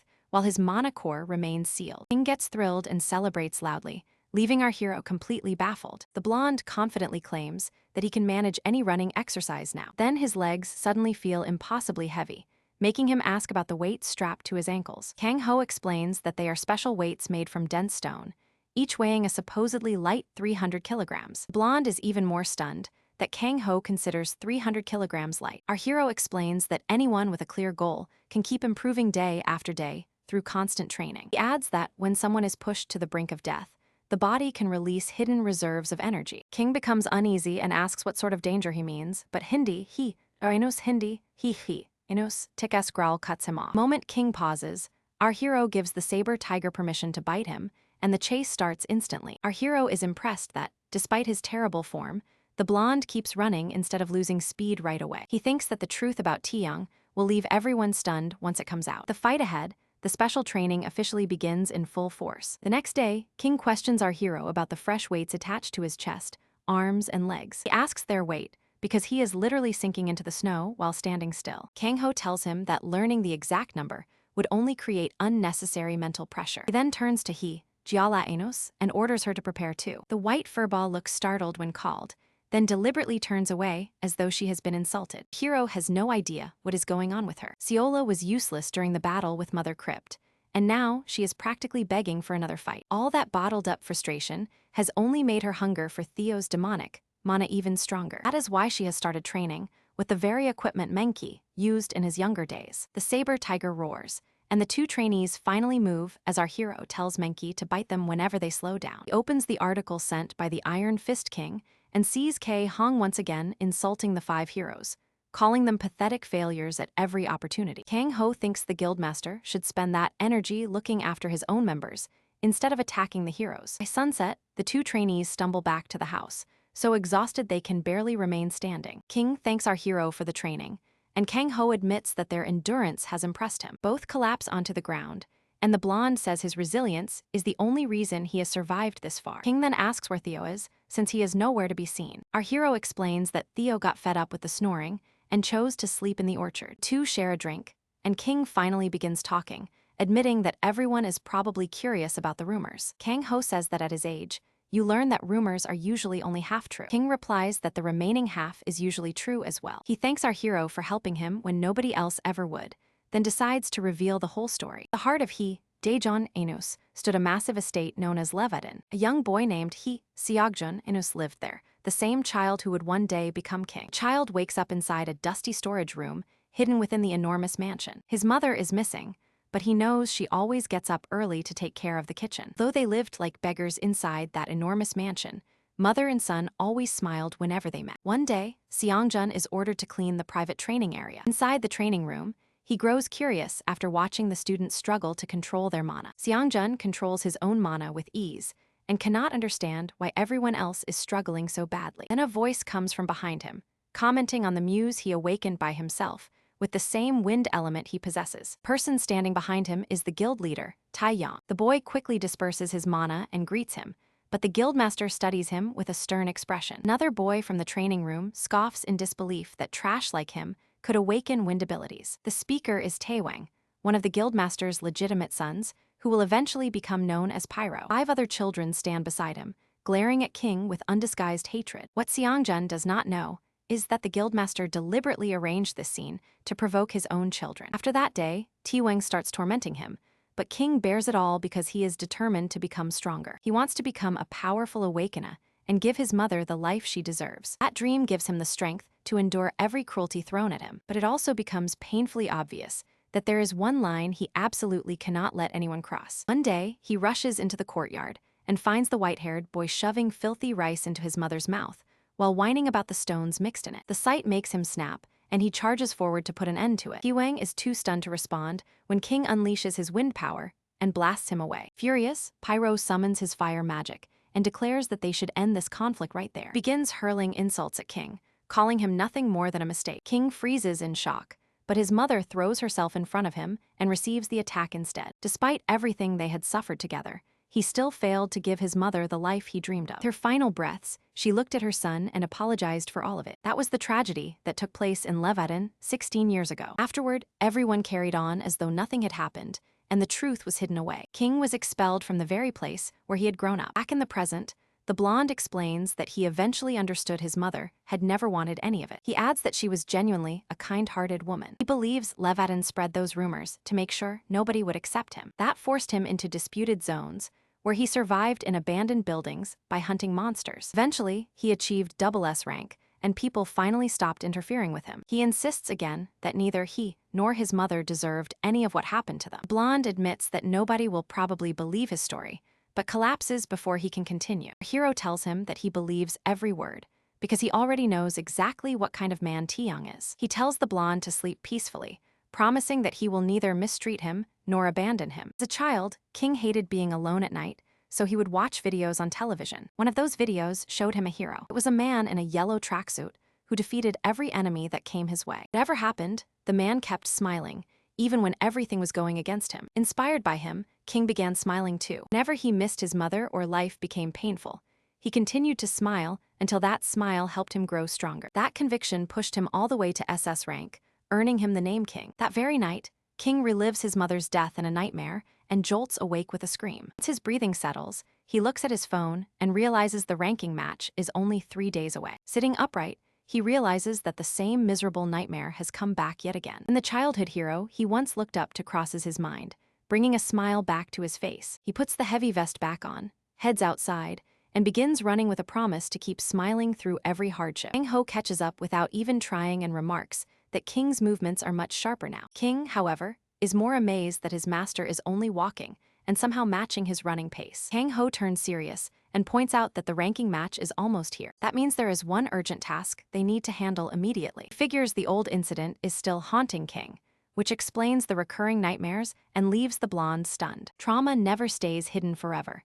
Sooner or later, it forces its way back to the surface. After stopping, Kang Ho tells him that talent alone will not save King if he cannot conquer that trauma. King asks how they are meant to overcome it, and Kang Ho answers with a chilling smile, they will beat it out of him. King immediately starts sweating and wonders why his master is suddenly taking a fighting stance. Kang Ho assures him that this treatment has never failed, then draws back his fist. The blonde is even more stunned when he realizes that someone as powerful as Kang Ho may have survived a similar experience himself. Kang Ho confirms the suspicion and says this was precisely how he overcame his own trauma. He tells King to bite down tightly, just in case his teeth want to survive, and then launches a punch that sends him airborne. Once King is out cold, Theo prods him with a stick and wonders whether Kang Ho went a little overboard. Kang Ho says the kid is durable and will be awake soon, while Theo points out that his thunderous snoring is already proof enough. Kang Ho then exposes the real reason behind those snores. The demon has been secretly using them to train his mana. He asks whether the strange method is a secret family technique. Demon is caught completely off guard, realizing his secret has been exposed. Kengo had deliberately stopped suppressing his mana, giving the demon the freedom to train it properly. Fascinating part is that his training method is completely unprecedented on Earth. Theo keeps purifying his mana again and again until nothing but its purest form remains, producing a clear improvement. Kang Ho jokes that this must explain why Seola is always tempted to bite that demonic energy, but Theo instantly becomes wary at her name. Kang Ho promises not to confiscate the mana after all that hard work, but asks Theo to pass the technique on to someone else. Theo says he will think about it, while confirming that the method really is a hidden clan technique. Demon asks whether Kang Ho figured it out during those late-night trips, since he had noticed him sneaking out. Kang Ho confirms that he did and says he had personal business there, before asking whether Theo remembers Dijian. Theo instantly remembers it as the place where he tasted bread for the first time. Kang Ho asks whether Theo felt anything strange in that area, particularly any demonic energy. Demon says he sensed nothing unusual at all. Kang Ho remembers Mina mentioning that the Leviathan heirs have stayed completely out of the public eye for a long time. To make matters worse, the guild has recorded a strange spike in accidental deaths during the last year. After hearing Mina's report, he searched the area repeatedly but found nothing suspicious, apart from one person. That one exception was Tiang. A man like Tiang secretly training students is suspicious enough, but the guild's growing death toll makes the situation far more troubling. Something is definitely happening in Dijon, but Kang Ho still cannot identify the truth behind it. Meanwhile, the unconscious king remains trapped inside that same recurring nightmare. His mother's death plays over and over before him, with those cruel, mocking eyes fixed on him the entire time. As the same insults echo again, King questions whether he is still scared of the person behind them. Suddenly, the nightmare cracks apart when Kang Ho smashes through it with a punch. He asks King why he is standing around when plenty more punches are still waiting for him. King is horrified to discover that something in the present is even scarier than his worst memory. He wakes screaming in terror, demanding to know why the beating has not stopped. Meanwhile, his master is perfectly calm, giving Theo a lesson on using a phone. When he notices the blonde is conscious again, Kang Ho asks whether they should resume training. One look at Kang Ho's eyes makes King break into a sweat, as he wonders whether his master truly intends to murder him. King tries to retreat, but another punch lands before he can get away. By the end of that day, King had blacked out roughly 15 times. That is how his trauma training starts. 3 straight days of absorbing one brutal blow after another. At last, the ranking match finally arrives. The arena is overflowing with spectators, all buzzing about why a SS rank fighter is facing someone ranked only S. Many are also wondering whether the rumors are true, that the blonde really is Leviathan's illegitimate son. Just then, Pyro and his group make their entrance into the arena. Covered in costly equipment, the white-haired fighter lifts his sword proudly overhead. The crowd starts whispering about his precious artifacts, and their comments quickly get on his nerves. Rune, the 4th son, warns Pyro that the entire arena can hear him, but Pyro ignores him and dismisses everyone as weak garbage. His bigger concern is whether King will even appear, because he assumes the guy may have lost his nerve. Rune begins wondering whether their family is heading in the right direction at all. Their father constantly preached that talent was everything, feeding Pyro's ego, while the other brothers simply let him run wild. Given the current situation, Rune cannot help wondering whether this will end well. A voice answers from behind them as King arrives, declaring that running away was never part of his plan. He apologizes for the delay, explaining that he had to run the entire distance while wearing that heavy equipment. Then the blonde proudly declares that a true hero is always fashionably late. Wang immediately starts taunting King, asking how life is treating the failure he calls himself. He also insults the others, calling them losers who are probably as broke as King himself. Hearing that, Kang Ho decides the father and son must share the exact same disgusting mouth. Elsewhere, Theo is too mesmerized by his new phone's unbelievably sharp display to pay attention to anything else. Kang Ho smacks the idiot, whose only responsibility was supposed to be supporting King. With every seat occupied, the flame witch finally steps into the arena. The entire crowd immediately turns to her, utterly captivated by her appearance. Tai Wang grows irritated as the attractive older woman steals the spotlight despite him, standing right in front of everyone. The funniest part is that she is not even one of the competitors. When the witch spots our Beast King, she moves to greet him, but he silently tells her to keep things discreet in public. She smiles after seeing King bow respectfully, realizing Kang Ho must have trained that behavior into him. She then announces that this battle will determine the fighters' official rankings. As the Flame Witch, she serves as the official witness and gives the signal for the fight to begin. Tai Wang immediately tells her to calm down and stop making such a big deal of things. He asks what would happen if his supposedly mighty artifacts proved too powerful and accidentally ended King's life. Irritated by the ridiculous question, she firmly warns him that an intentional killing will be punished. Scumbag only grins, pleased to learn that an unfortunate accident would not count as a crime. From his behavior, Kang Ho realizes the brat intends to disguise murder as an accident, so he stops treating the match lightly. He praises his apprentice's commitment and announces that, as a reward, King may finally remove the training weights. A thunderous crushing noise suddenly pulls every eye toward the arena floor. A heavy metal suit crashes down, cracking the arena tiles beneath it. Wang and his teammates can only stare in disbelief that this lunatic ran here wearing the entire thing. The blonde suddenly goes full Rock Lee, powering up as his strength skyrockets. It is his first time using magic since beginning endurance training, and the improvement is absolutely massive. King shouts that energy is surging through him so intensely that he feels ready to launch into the sky. Seeing King steal the moment so completely makes the smug little rat grit his teeth in frustration. He loses his temper and vows to destroy King before every spectator in the arena. Once the match officially starts, Kang Ho wishes King luck and moves aside. Theo offers a different kind of blessing, wishing the kid luck with the whole staying alive part. Ki-Wung starts the fight by bringing a massive flame strike down from above. King stops the attack with his bare hands, strengthening his fists with wind magic. They separate for a moment before colliding again, with Ti-Wung continuing to talk trash. Ti-Wang asks whether King is prepared to get publicly humiliated on the broadcast. He adds that surviving would not help much either, since losing a ranking match can ruin one's chances of getting decent work. So certain is he of his own abilities that he believes King's future ended the moment they entered the arena. That finally angers King, who tells the idiot that he knows nothing about the 16 years King spent surviving on the streets. After losing his mother, King never wasted time sitting around feeling sorry for himself. Instead, he battled street thugs day after day just to survive. Out on those streets, the only rule that mattered was strength. Compared to that life, King sees Tai Wang as nothing but a pathetic Nepo baby who has never earned real experience. Before beating him down, King asks one final question. Why does Tai Wang hate him this intensely? The spoiled man-child answers without even pausing, as if the reason should be obvious. Pouring all his power into the next attack, he screams that King's greatest sin was being born an illegitimate waste of space. The attack catches King by surprise, yet he manages to defend against it. King aims a kick at Ti-Wang's center, but the young master leaps over it and assumes he has gained control. That confident move turns out to be a huge mistake. King twists into a handstand and slams his foot directly into Ti-Wang's liver. A vicious blow launches the young master across the arena, leaving the entire crowd speechless. Kang Ho is slightly disappointed that the fight is still going, because that hit should have finished him. Theo agrees, but he knows those absurdly powerful artifacts can reduce a killing blow to a minor sting. Covered in his flashy artifacts, Ti-Wang is enraged after being launched away like a member of Team Rocket. The humiliation pushes him over the edge, forcing him to unleash his most powerful fire ability. King has never seen that technique before and has no idea how to counter it. He strengthens his body with magic as usual,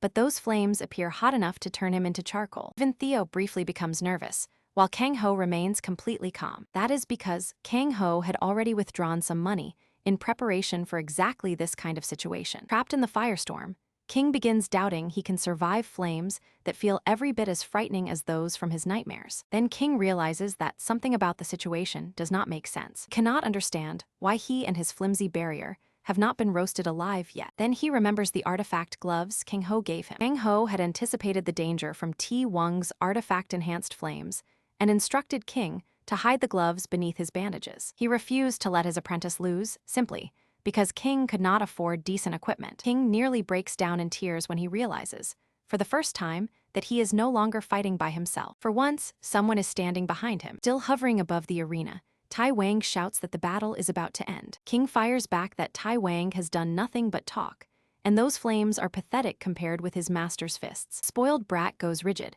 after discovering that his ultimate attack failed to leave even a scratch on King. Before he can comprehend what happened, King rushes in and delivers a perfect punch that dislocates his jaw. Ti-Wang's brothers stare open-mouthed as their leader gets thrown around like a dirty tissue headed for the trash. Even the Flame Witch briefly fears that the young master may leave with permanent damage to his face. King keeps the pressure on, never giving the battered man even a moment to recover. The moment another kick connects, the already battered fighter coughs up yet another mouthful of blood. The beatdown becomes so entertaining that Theo pulls out his iPhone and starts filming everything. Just as King grabs Ti-Wang by the collar for the final blow, a barrage of powerful magical projectiles streaks toward him from behind. Their overwhelming presence chills King, while their speed makes dodging impossible. For one brief moment, King wonders whether this is where his story finally ends. The resulting explosion engulfs the entire arena. Once the dust clears, Ti-Wang's beaten body is seen lying at one end of the arena. His loyal followers immediately rush over to see whether he is still alive. King then sees Kang Ho beside him,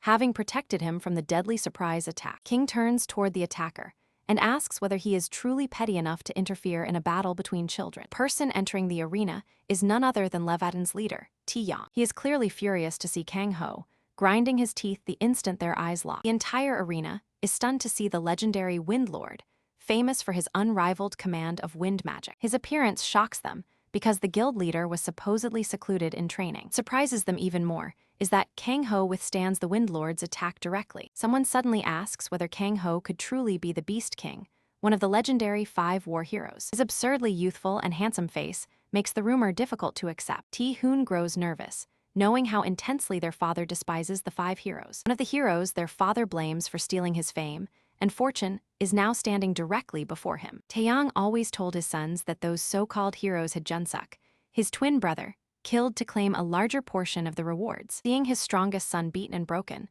the guild leader's anger only intensifies. He accuses Kang Ho of dragging his youngest son King into debt as part of another one of his schemes. Kang Ho says he merely trained the kid and beat him up for a few days, which, technically speaking, is true. As Taeyang observes King's transformation, his eyes land on the markings on the gloves. His eyes widen in disbelief when he recognizes them as the constellation gauntlets. He never imagined that his brother's gauntlets would one day be in Kang Ho's possession. He demands to know whether Kang Ho has held onto them since the war. Kang Ho calmly says he has only been taking care of them. That calm reply sends the guild leader's anger even higher. To him, it is outrageous that the man he believes killed his brother is casually claiming to have cared for the gauntlets, as though Junsuk might return from the dead. The force of his furious windstorm becomes too much for King to withstand. Kang Ho recognizes Taeyang's growth, but he has no intention of standing around admiring it. He draws his aura blade and crosses the gap almost instantly. As the guild leader faces death, Kang Ho tells him that his victim complex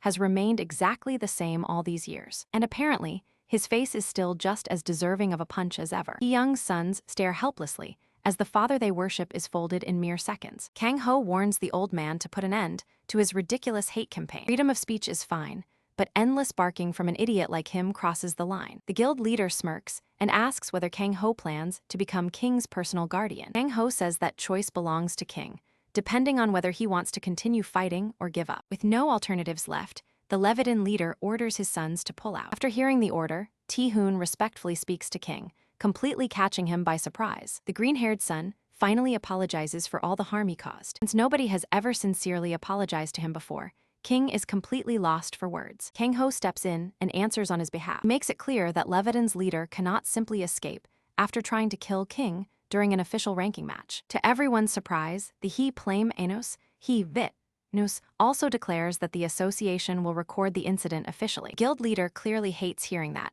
so he tosses them 1 gold ring and 1 silver ring. Giving them up hurts, but he believes their value is enough to compensate for what he did. Our hero accepts the payment, hoping Taeyang can atone by choosing to live better from now on. Once everything is resolved, the Flame Witch formally announces King as the match's winner. This marks the first truly important victory King has ever achieved. Still, the real treasure is knowing that someone finally stands beside him when he needs help the most. To celebrate, his master and Theo take him to a bakery for some treats. As King follows the 2 people who truly care about him, tears of happiness stream down his face.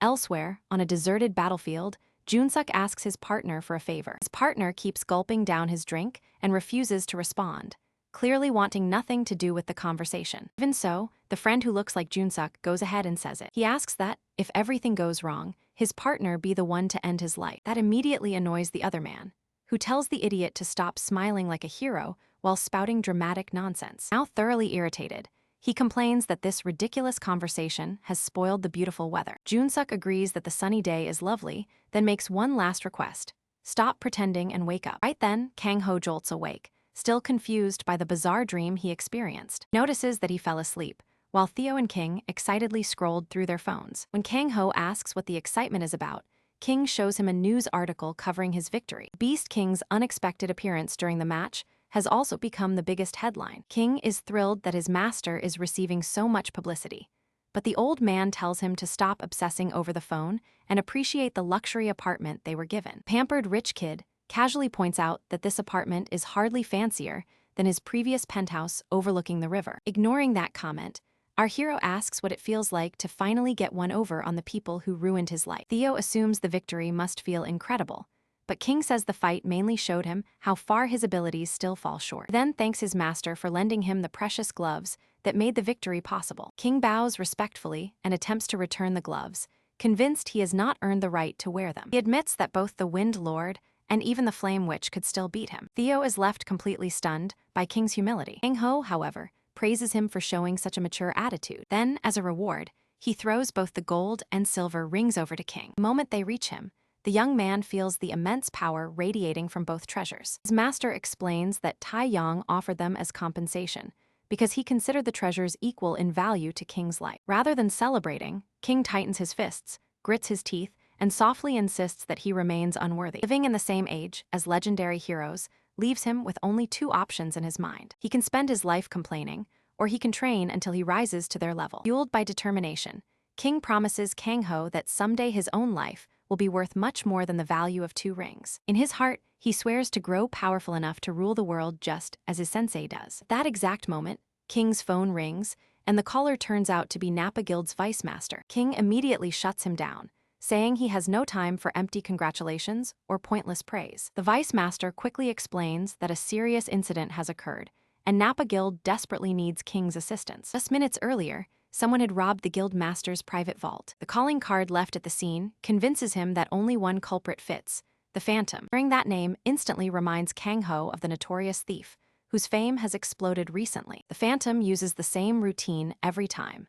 Empty the target completely, then disappear after leaving only a black card bearing a signature symbol. Meanwhile, Mungchai is peacefully snoozing on a rooftop, looking every bit like the adorable little doggo he is. Suddenly, he notices a complete maniac racing across the rooftops. The moment the saber tiger sees the mysterious trickster, it perks up, while the Phantom is equally shocked to find such a rare creature in the city. She changes course for a moment, just to get a closer look at the good boy. Enki happily enjoys every pat she gives him, wagging his tail and panting like an overexcited sweetheart. Before she leaves, she lovingly places her scarf around his neck as a parting present. Next morning, Ti-hoon is furious when he learns that one of his guild's elite teams disappeared inside an ordinary mid-tier dungeon. The situation becomes even more disturbing because not one body has been recovered. He is close to losing his temper completely, especially since his father has shut himself inside the training hall after the ranking match disaster. At the same time, the youngest heir is still fighting for his life in the hospital. And as though the situation were not already bad enough, Levatin members continue vanishing one after another. The newest disappearance hits even closer to home. His friend Myungju, an A-rank awakener, is gone. On top of all that pressure, Ti-hoon must somehow restore Levatin's reputation after the guild was humiliated in public. He steels himself and decides that keeping the guild alive must be his first priority. His decision made, he goes to the training hall to plan their next step with his father. When he gets there, the unlocked door immediately seems suspicious, so he carefully looks inside. The second he sees what is happening inside, he wishes he had never looked. The following day, Kang Ho spots Mungkai relaxing on the rooftop. He asks the big furry beast if it wants a walk, and the saber tiger immediately gets excited at the sight of its master. As Kang Ho approaches, he spots an unusual green scarf around Mungkai's neck, something that certainly was not there earlier. Since the beast somehow looks stylish wearing it, Kang Ho lets it go and heads out with him. They travel downtown, where our hero has arranged lunch with Flame Witch Mina, and the two catch up over the meal. Mina says it has been far too long since they last shared a meal like this, and suggests they meet more regularly. She admits that these small breaks are the perfect escape from her exhausting routine. The witch complains that she wants to abandon her title and position so she can finally live in peace. Our hero casually tells her that she looks perfectly fine, accidentally touching a very sensitive nerve. She snaps back that she is getting older and needs a break before the job completely destroys her. Their discussion then turns to Phantom and the strange absence of any news reports about the robberies. Mina explains that all 3 major guilds have been robbed, but 3 separate reasons are keeping everyone silent. First comes guild pride, since exposing the robberies would completely destroy their reputation. The second reason is simple.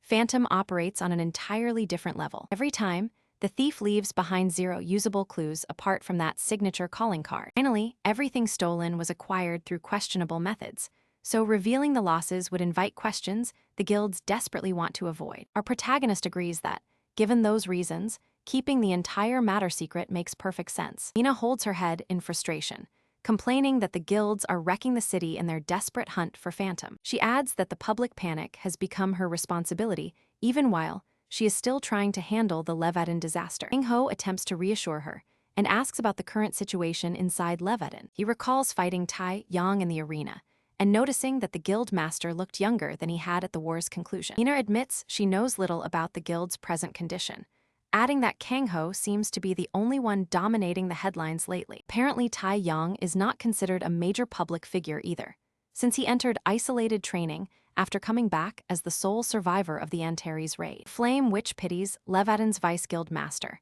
whose life must be miserable after that humiliating defeat against King. At that moment, fresh alerts appear on her phone, forcing her to reluctantly return to work. Before departing, she says goodbye to Kang Ho. Once Mina leaves, Kang Ho and Seola return to the nearby alley where Mungchai is waiting. As our hero moves through the crowd, a passing stranger suddenly draws his attention. A woman walks by with her face concealed under an umbrella, wearing a green scarf identical to the one around his saber tiger's neck. Distracted by the rain and his thoughts about Kang, he barely reacts, though he cannot help wondering why her scarf looks exactly like Mungchai's. Woman enters the alley where the beast is waiting, and the saber tiger recognizes her immediately. She smirks at the beast and presses a finger to her lips, wordlessly ordering it to stay silent. Back at King's apartment, Theo gets ready to teach him a secret technique for focusing mana. King looks doubtful and treats the entire lesson like an absurd joke. His master assures him, however, that the technique is genuinely useful. Kang Ho then asks the demon why he has suddenly chosen to teach this method to outsiders. Blonde man answers instead,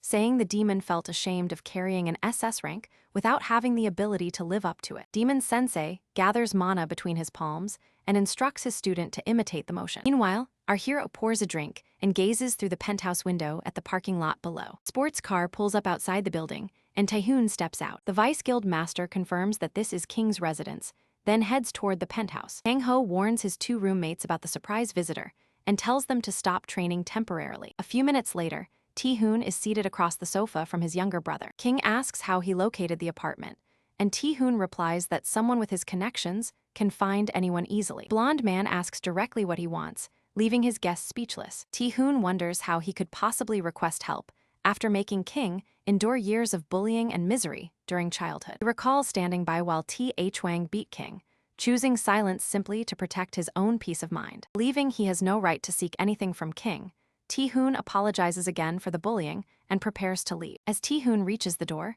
Kang Ho asks whether he is truly all right, noting that he looks completely broken. Question brings back a memory of Kang inside his isolated training room, draining mana from corpses while his body becomes younger. That deranged old man tells his son that his strength is constantly growing, and he is eager to defeat Kang Ho and become the world's absolute ruler. The green-haired man wonders whether his father's hatred for Kang Ho is what eventually transformed him into a monster. Then he realizes that his father destroyed himself over his obsession with the 5 war heroes, while the entire family simply watched. Taehoon decides that he must fix everything himself, even if doing so costs him his life. At that point, Kang Ho tells him that he does not need to shoulder the entire burden by himself. Taehoon is stunned, but Kang Ho explains that taking all the blame may sound noble, yet experience has taught him that depending on others is perfectly acceptable. Kang Ho sends a quick message, says goodbye to Taehoon, and walks off. Taehoon's phone rings, revealing a message from Kang Ho telling him that he should lean on him from time to time. The scene moves to Levatin Guild's main estate, where Taehoon walks through the deserted halls with his hand on his sword. When he opens the office door, his father is already waiting and sarcastically remarks that Taehoon seems over-equipped for a casual father-son conversation. The man releases a sinister aura and asks whether his own son truly intends to oppose his father. The green-haired man demands an explanation for his father's rejuvenated body, but his father casually asks whether he means the number of sacrifices required. Taehoon spots the glowing black stone and understands that its dark energy is likely responsible for his father's miraculous rejuvenation. Taehyung proudly declares that this is the beginning of an entirely new world. Taehoon cannot believe how far his father has fallen, but Taehyung reminds him that power is all that truly matters. Taehoon accuses him of killing everyone they cared about, but his father coldly dismisses them as nothing more than replaceable parts. He announces that the age of the 5 war heroes is ending, and that he alone will build a new world under his control. Taehoon readies himself for combat, knowing he may be outmatched, but determined to fight until his final breath. Taehyung ignores the threat completely and snaps his fingers, setting off a gigantic explosion. The green-haired man barely avoids the blast and is launched high into the sky. After surveying the area, he realizes too many people are nearby and decides to draw his father toward the mountains. After flying for several minutes, he lands in an open field, believing it will be safer, only to notice the strange irony of rain beginning to fall. Taehoon closes his eyes and powers up his awakened ability, while his father slowly approaches through the aura, wondering where his son found the nerve to challenge him. Taehyung claims he loved Taehoon as much as his youngest son, though he says the younger boy would have willingly supported him. Realizing his father is beyond saving, Tae-hoon unleashes a storm of enormous water spears. Tae-hyung erases the entire attack without effort, leaving Tae-hoon utterly stunned. Tae-hyung tells him he has obviously forgotten who he is dealing with, then starts charging his own ability. The man fires a colossal tornado at Tae-hoon, but one clean sword swing tears it apart. Tae-hyung refuses to stop and summons another massive tornado, trapping Tae-hoon inside its violent winds. As the tornado rips the air from his lungs, the green-haired man struggles to breathe while his father taunts him. He insists that the strong will always take whatever they want from the weak, continuing to insult the 5 war heroes. He mocks Tae-hoon for defending the weak, arguing that only absolute power has any real value. A moment later, Tae-hoon is hurled away and slams into the ground, barely remaining conscious. His father asks if he has reconsidered, but Tae-hoon painfully rises and once again aims his sword at him. This only angers Tae-hyung further, and he coldly says he can simply create another son before moving in for the kill. He activates a forbidden technique that starts siphoning mana straight out of Tae-hoon's body. Unable to fight back, Tae-hoon wonders whether this is the end, and if he is about to die here. Just then, a ray of light crashes onto the battlefield as Kang-ho descends from the sky and destroys the mana-draining spell instantly. Shockwave sends Tae-hoon flying, but what truly stuns him is that our hero came all the way to rescue him. Kang-ho explains that when you reach his age, you develop a sixth sense for noticing whenever someone is about to get themselves erased from existence. That sixth sense is why he had been secretly monitoring the situation, because protecting the younger generation is simply an adult's responsibility. Kang-ho turns to Tae-yang and asks if he truly agrees, but the Leviton guild leader has already lost himself completely, with revenge being the only thought left in his mind. Kang-ho understands that the Tae-yang he knew is gone, and the next step cannot be undone. Tae-hoon drops to his knees before Kang-ho and begs him to end this crisis. Kang-ho walks up to the guildmaster and admits he expected better than someone who depended on forbidden strength. Bro spots the stone in Kang's chest and identifies it as an eternal crystal, like the one from the plant monster. He realizes the Wind Lord lacked the strength to control it and was consumed by its power instead. Hyung dismisses the forbidden power accusation as an excuse and asks whether Kang-ho intends to kill him just as his brother died after losing control of his demonic form. In rage, he claims his twin brother always treated him as inferior, yet died because of hypocrites like Kang-ho. Leviton leader unleashes a gigantic blast of wind, but Kang-ho slips past it without any trouble. That attack brings an old conversation with Junseok back to Kang-ho's mind. Junseok once complained that his younger brother could be unbelievably troublesome. The kid was trapped in an inferiority complex and kept pointing fingers at everyone else. Still, Junseok says he is his little brother, and that bitterness comes from a lifetime spent being compared with his older sibling. The Wind Lord continues bombarding him, yet Kang-ho stops every attack in the air as if it were nothing. He recalls Junseok asking him not to hate Kang, but to bring his little brother back to the right path. Kang-ho tears through the barrage and rushes in with a fist headed directly for his opponent's face. Tae-hyung never sees it coming,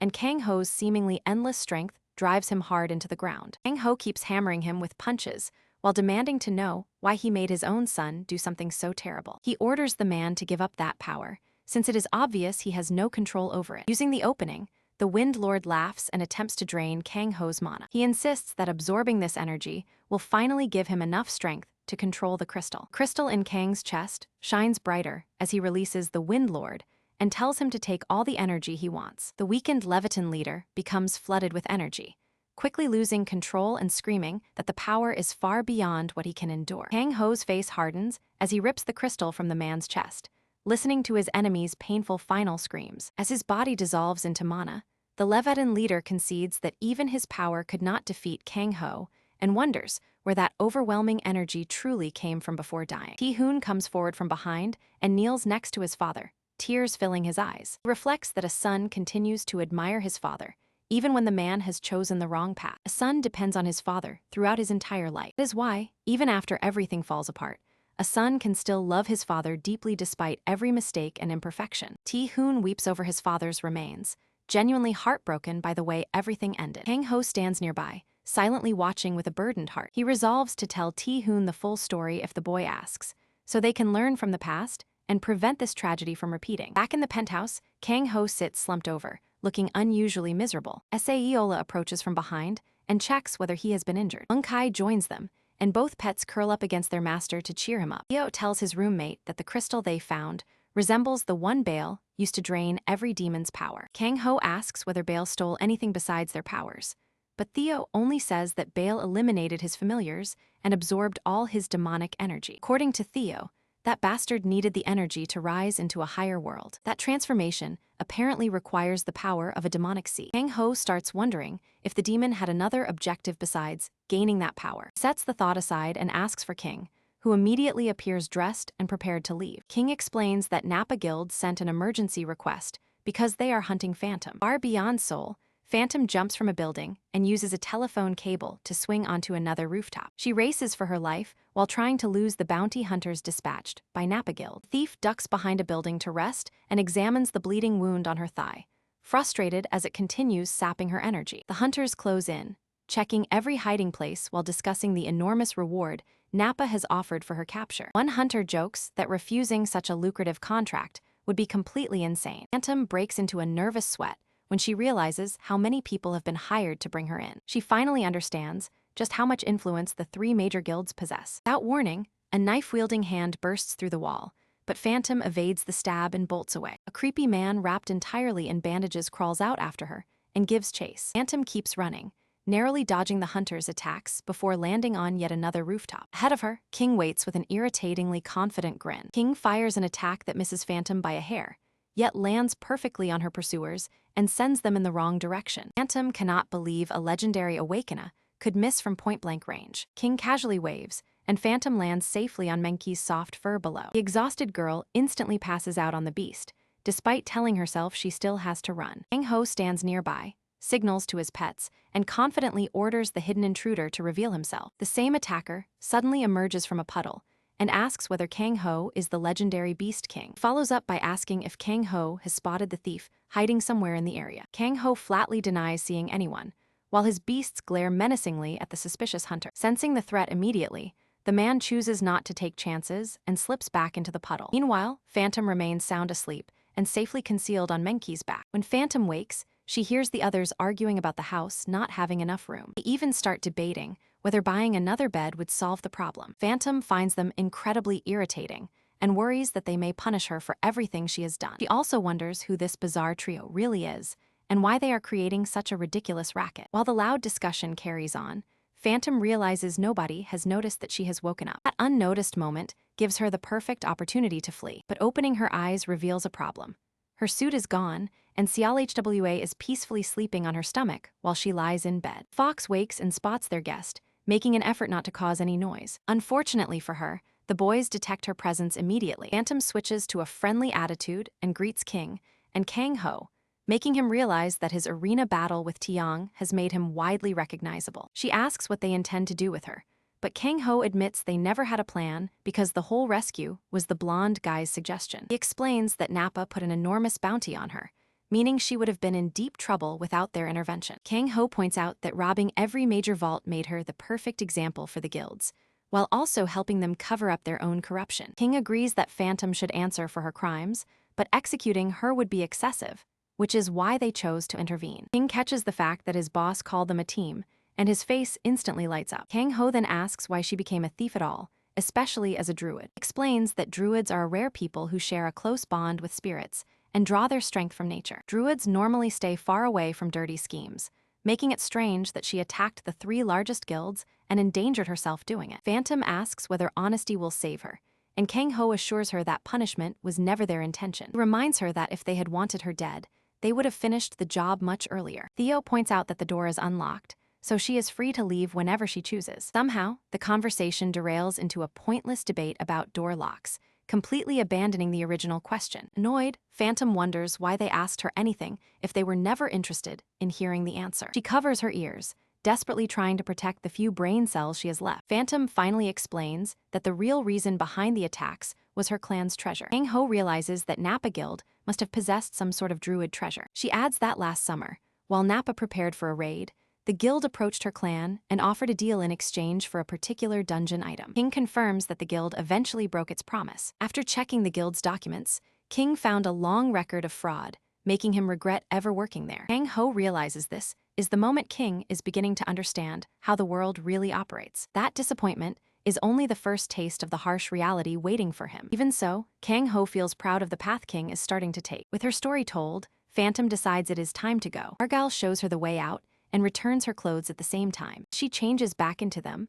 Phantom suddenly realizes someone had to undress her while she was unconscious. The little fluffball looks genuinely sad to see Phantom leave. Phantom asks what exactly Seola is. Kang Ho explains that the little fox belongs to a subspecies, as shown by her two tails. When he asks what she suspects, he learns that Druid clans have an old legend about this rare subspecies. Phantom's clan has preserved many stories about creatures like her. One tale speaks of a four-tailed fox that stopped a catastrophe, while northern stories claim another fox became human and lived peacefully among villagers. The greatest legend tells of a five-tailed fox that opened a portal to another dimension before vanishing. Kang Ho links the clues to Johanna's story and decides to travel with Phantom so he can investigate the legend further. Phantom sees no need for him to come, but Theo approves the idea, and Kang Ho decides checking the area himself is the smartest move. Phantom agrees, just as Theo notices a bug and destroys it with a thunderclap. Phantom instantly recognizes him as the backstabbing attacker from before and tears into him,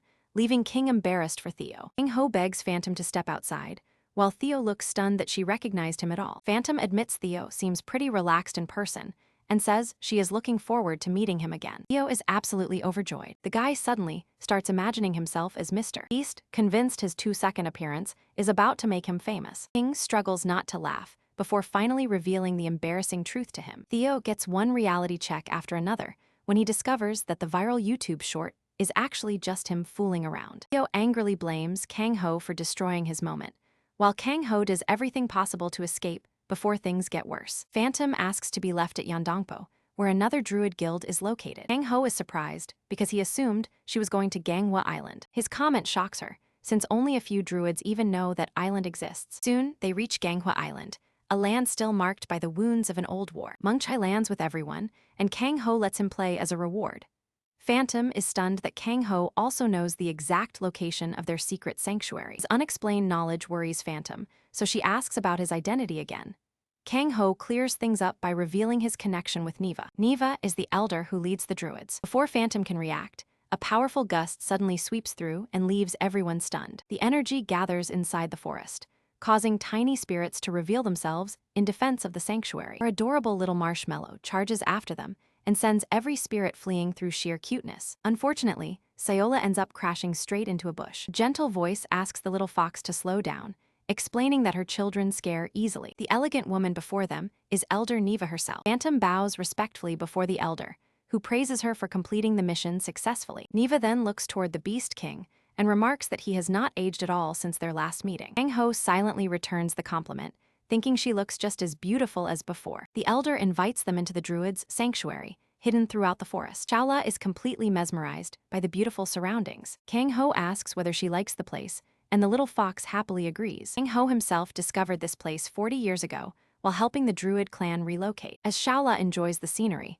Elder Neva explains how deeply the entire clan owes the Beast King for his help. Kang Ho humbly says he wants nothing in return, while Neva is simply grateful that he saved another member of their people. Phantom matters greatly to Neva, since she is expected to lead the clan one day. Children happily welcome Phantom, while Kang Ho turns the conversation toward recovering the druid treasure. He insists on seeing the treasure for himself. Elder Neva gladly agrees and offers to show it to him over tea. Kang Ho lets Shaola play, while he and Neva settle down in a pleasant spot. There, the elder reveals what looks like the newest iPhone. Actually, it is a stunning emerald radiating an enormous amount of power. Gem immediately catches Kang Ho's eye, and he reaches toward it. The fragment crystal suddenly responds as if it were alive. Neva reveals that it holds an ancient power containing the essence of the Mu continent, known as the second dimension of growth and evolution. Kang Ho's theory was right, although he still has no clue what this growth dimension actually means. Naturally, Kang Ho wants to learn everything he can about this Mu continent relic. Neva explains that tribes representing the four directions and the center once guarded these treasures. Their hunger for power drove those clans mad, and every one of them eventually met a terrible fate. After that point, even the elder does not know what became of them. Fragment's power could only be used by the high priest of the central forest. Meanwhile, Sayola senses the crystal's energy, becomes hypercharged, and races toward the table before crashing into it and shocking them both. Tiny Fox's stats reveal a special skill expansion slot, and its twin tails make it exceptionally efficient at absorbing natural energy. That skill evolves immediately after absorbing the energy, leaving Kang Ho staring at the fluffy little creature in shock. Eva believes the world tree is responsible. She has heard that foxes of this kind are remarkably good at absorbing energy. Kang Ho agrees, especially since the little fox already gained a new skill after absorbing energy from Demon Realm Dungeon 2. This confirms that the world tree's pure energy is what caused Siola's latest transformation. Elder Neva places the gemstone deep inside the world tree. The emerald floods the tree with brighter energy, completely beautifying their hideout. Phantom and the children are delighted, while the tiny fox is enjoying every second of it. Elder Neva notices that Siola seems especially comfortable in this place. Seeing the little one's happiness, Kang Ho finally agrees to remain there for a while. Later that night, Kang Ho falls asleep and slips into a dream that takes him to another dimension. His body hangs weightlessly in the void as a mysterious creature slowly approaches from afar. Every tail carries its own color, with each one containing an entire dimension. The gigantic fox before him appears to be linked to all 9 dimensions. And that stunning fox turns out to be none other than his former partner, Hwa. Kang Ho wraps his arms around his old companion and admits how deeply he has missed her. The beautiful fox gently asks whether he has been all right. Still crushed by her loss, Kang Ho apologizes for what happened even after 30 years have passed. Colwa lovingly rubs against his face, while a second voice wonders why Kang Ho remains trapped in sorrow and keeps apologizing. Kang Ho wonders whether his ears are deceiving him and if someone else is actually there. A fox-eared little girl emerges from beside Colwa, revealing that the 9 tails belong to the child, not his former partner. Kang Ho wants to know who the child is, but Xiaohui says farewell before he can learn more and wishes him a happier future. Kang Ho jolts awake from his nap and looks over at the sleeping little marshmallow. The tiny creature gazes back at him with sleepy eyes. Papa Kang Ho apologizes for disturbing the little baby. Even then, the strange dream continues to leave him baffled. The little fox suddenly cries out in shock when a third tail sprouts from her back, glowing with green nature energy. Change happens in an instant. With the requirements fulfilled, the mythical beast unlocks another ability. Kang Ho suspects the dream triggered this evolution, though he has no idea what new skill the little fox received. A barrier suddenly forms around Siola, lifting the tiny creature into the air. A burst of blue light blinds Kang Ho, and when it fades, the adorable fox has taken on a brand new appearance. Siola has transformed into a genuine baby fox girl. She studies her little fingers as Kang Ho sits frozen, unable to say a word. Kang Ho welcomes the baby into their world, and for the first time, Siola answers him with her actual voice instead of telepathy. As the tiny girl softly drops into his chest, Kang Ho warmly greets her. She adorably licks his nose, proving that this baby is still the same fox as before. Meanwhile, Theo is enjoying a fantastic meal prepared by King, who apparently treats Gordon Ramsay-level cooking as beginner work. Theo mocks Kang Ho's terrible food preferences, only for the devil himself to burst through the door and join them. Theo freezes in fear, while Kang Ho simply realizes that everyone has already started eating. The tiny fox girl dashes in like a lightning bolt, confuses them both, then hilariously trips over her own hair. She clearly has not mastered her new little body yet, so Theo checks on her and asks Kang Ho where he found her. Viola's first move is biting his arm, instantly helping Theo identify the tiny devil's true nature. King quickly provides Siola with clothes that fit her new body, adding yet another skill to his seemingly endless list. Soon enough, Bro uploads a picture of Kang Ho with the adorable fox girl, while Theo happily takes even more photos. The mischievous fox girl steals a piece of meat,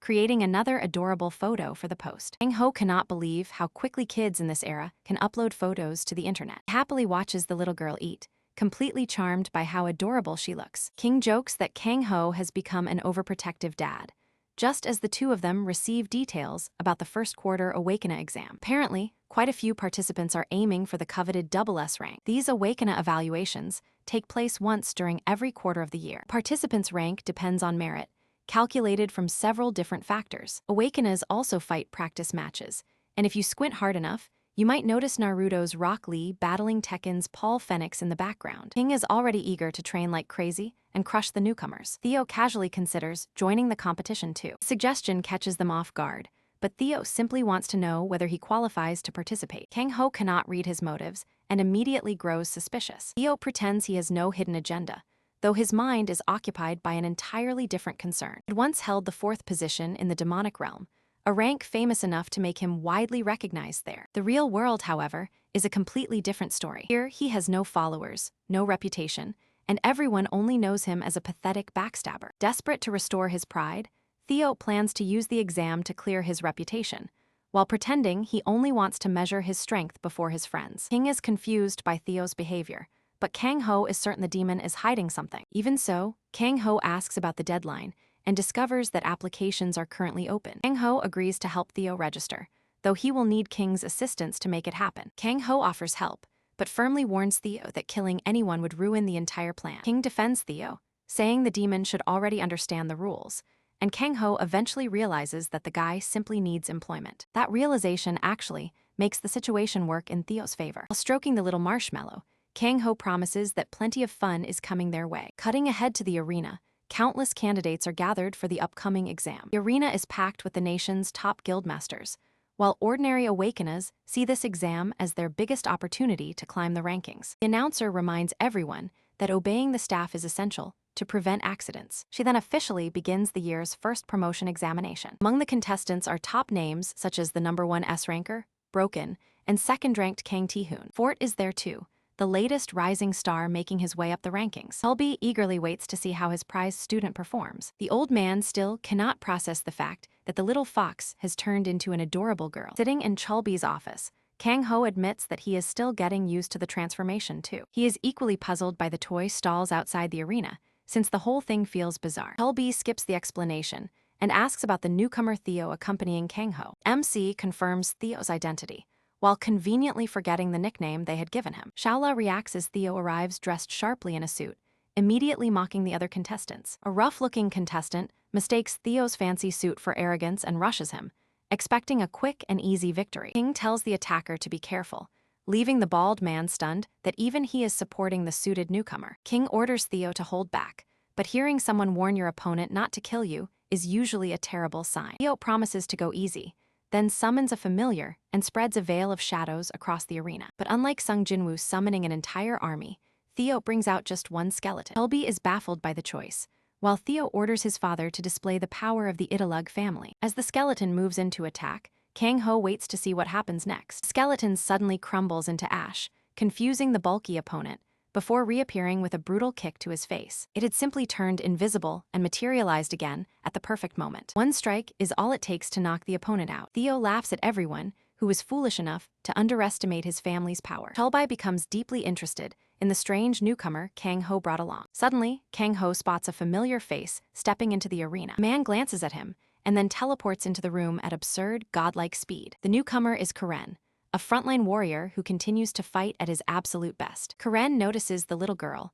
and wonders whether Kang-ho suddenly became a father. He is genuinely happy to see how much Kang-ho has mellowed since his more brutal days. To understand this reunion, we need to rewind to the night before. During a phone call, Kang-ho discovered that Karen had been investigating him. 15 years earlier, Karen had traveled across the world searching for strong opponents before finally arriving in this country. He hoped to learn from the world's strongest hunter, but Kang-ho was already in a terrible mood when they met. Karen's non-stop talking pushed him too far, ending in a humiliating defeat that taught Karen to stay humble. Kang-ho winces at the memory and admits that his temper was partly to blame, while Karen happily says the beating helped him learn from his mistakes. This time, Karen has come with a serious matter, bringing a purple crystal fragment that he hopes Kang-ho can identify. Kang-ho studies the stone and immediately asks Karen where he found it. Karen explains that a Belgian ranker went violently berserk, and with so few capable high rankers there, the destruction was massive. Tragically, Karen was forced to kill his own friend. The crystal corrupted his friend's soul,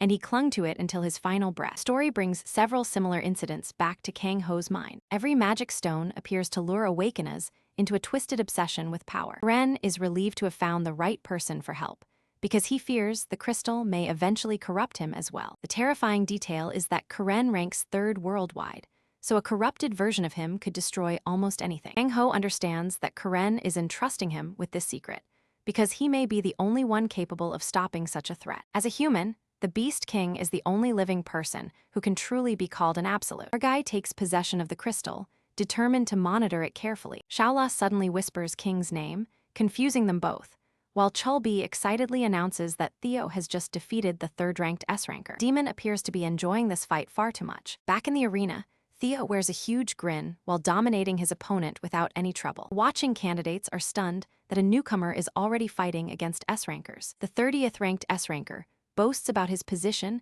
and reminds Theo that S-rankers are not all on the same level. He unleashes a series of sword techniques and slices through the skeleton effortlessly. Theo apparently exposed, the S-ranker charges straight at him, convinced the fight is already over. King cries out in alarm, unaware that Theo planned this exact situation so he could mock the S-ranker for underestimating his family once more. Even after being destroyed, The summon scatters its pieces and strikes the swordsman from all sides. The relentless barrage knocks the man unconscious, while the skeleton calmly reforms as if nothing happened. Just like that, another S-ranker bites the dust. Theo is running low on mana, but he is having too much fun putting on a show for the crowd. Just as Theo asks for another challenger, Kang Ho steps in and orders him to call it a day. Still arrogant, the demon refuses to stop and demands one final opponent. The contestant with a ridiculous bob feels insulted, while the crowd cheers for Kang Ho, apparently assuming the white-haired guy is his younger brother. Kang Ho asks whether this fool invented his own nickname, and learns that Theo now wants to be called Lord Hades. The name is so painfully edgy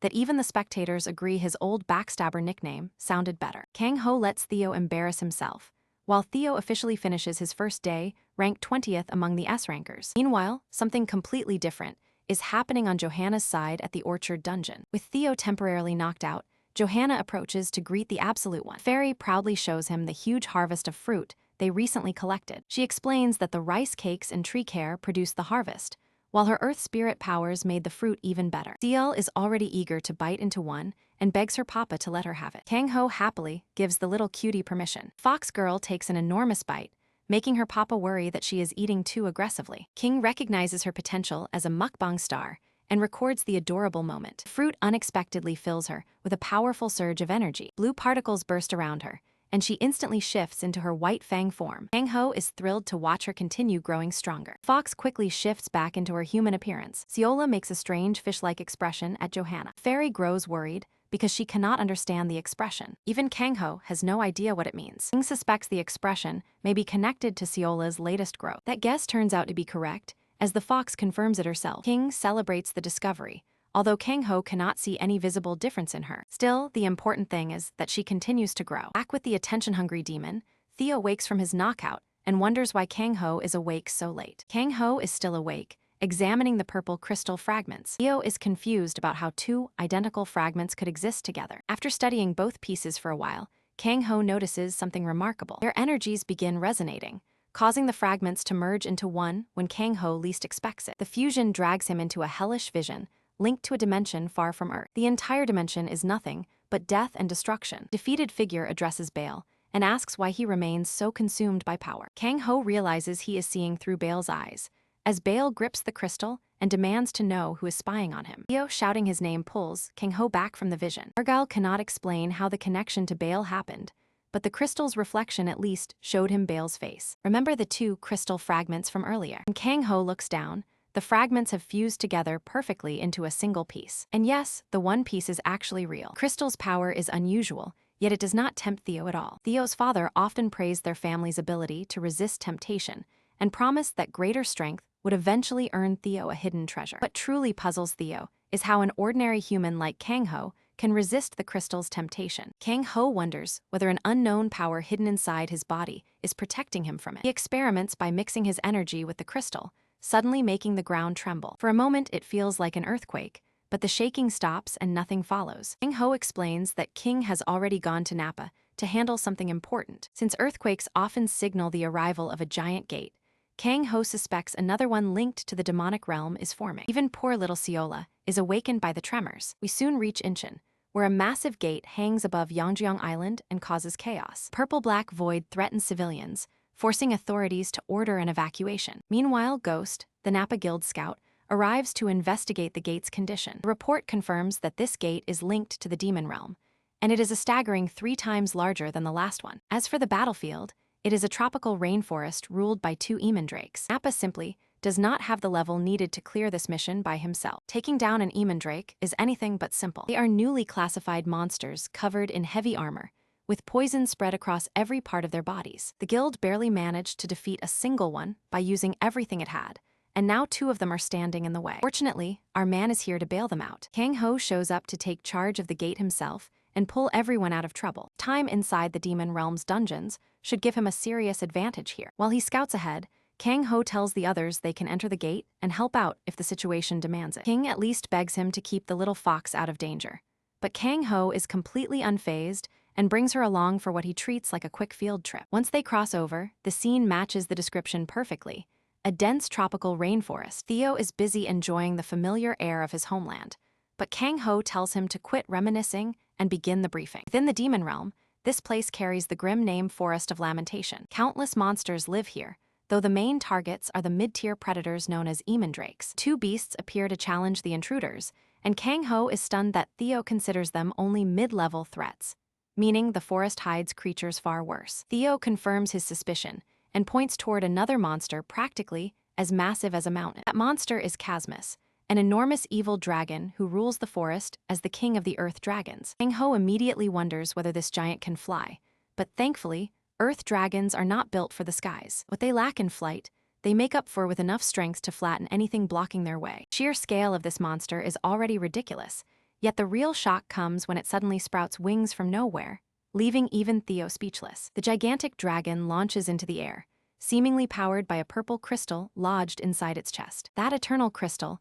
is what triggered the beast's bizarre evolution. Seola is fascinated by the giant and asks her papa for permission to face it in her fox form. Kang-ho is starting to get concerned by how eagerly this tiny girl picks fights with every powerful enemy. Of course, the two Emondrakes still need to be dealt with. Kang-ho passes Theo the same artifact he had previously loaned to King. Theo's job is to reach the two drakes while they rampage through the forest. They meet in midair, but neither side lands a proper hit as Kang-ho and Theo rise above the battlefield. Theo cannot believe that wearing the artifact has multiplied his mana capacity by 100. With the Emondrakes handled, Kang-ho calls on Seola to help him take down the colossal earth drake. This mountain-sized beast possesses a skill called Bomb Beetle, along with defenses tough enough to demand a serious breakthrough. Meanwhile, Theo unleashes his skeleton summon and toys with the two drakes, who look ready to disappear from the fight. Kang-ho heads into the air, making it clear that little Seola is about to meet her first genuinely difficult opponent. While these two handle the front line, the other guilds unite and send 200 people into the dungeon as backup. King leads the alliance, boosting his reputation in the process, but the main battlefield gives them an unbelievable sight the instant they arrive. That bonehead has somehow become enormous and is throwing hands at the oversized lizards like a skeleton version of Bruce Lee. Skeleton punches one giant drake to the ground, while clamping the other one's jaw shut with his bare hands. King tells Theo to keep an eye on the green drake, but the skeleton attacks first, pinning it down while restraining the red one too. The artifact boosting him, this battle feels almost unfairly easy. Theo orders everyone else to keep their distance, warning that the drake's poison can melt anything it touches. Theo worries that the battle could become a nightmare if the artifact is taken away from him. Even with his current strength, he cannot pierce the drake's armored defenses. To solve that problem, Theo conjures a demonic sword, and the weapon appears in the skeleton's hand as well. One clean swing tears through the first drake's flesh, despite its supposedly impenetrable armor. The second drake suffers the same fate, and Theo eliminates both monsters with almost no effort. The guild members are left staring in complete disbelief. They recognize the skeleton from the promotion arena,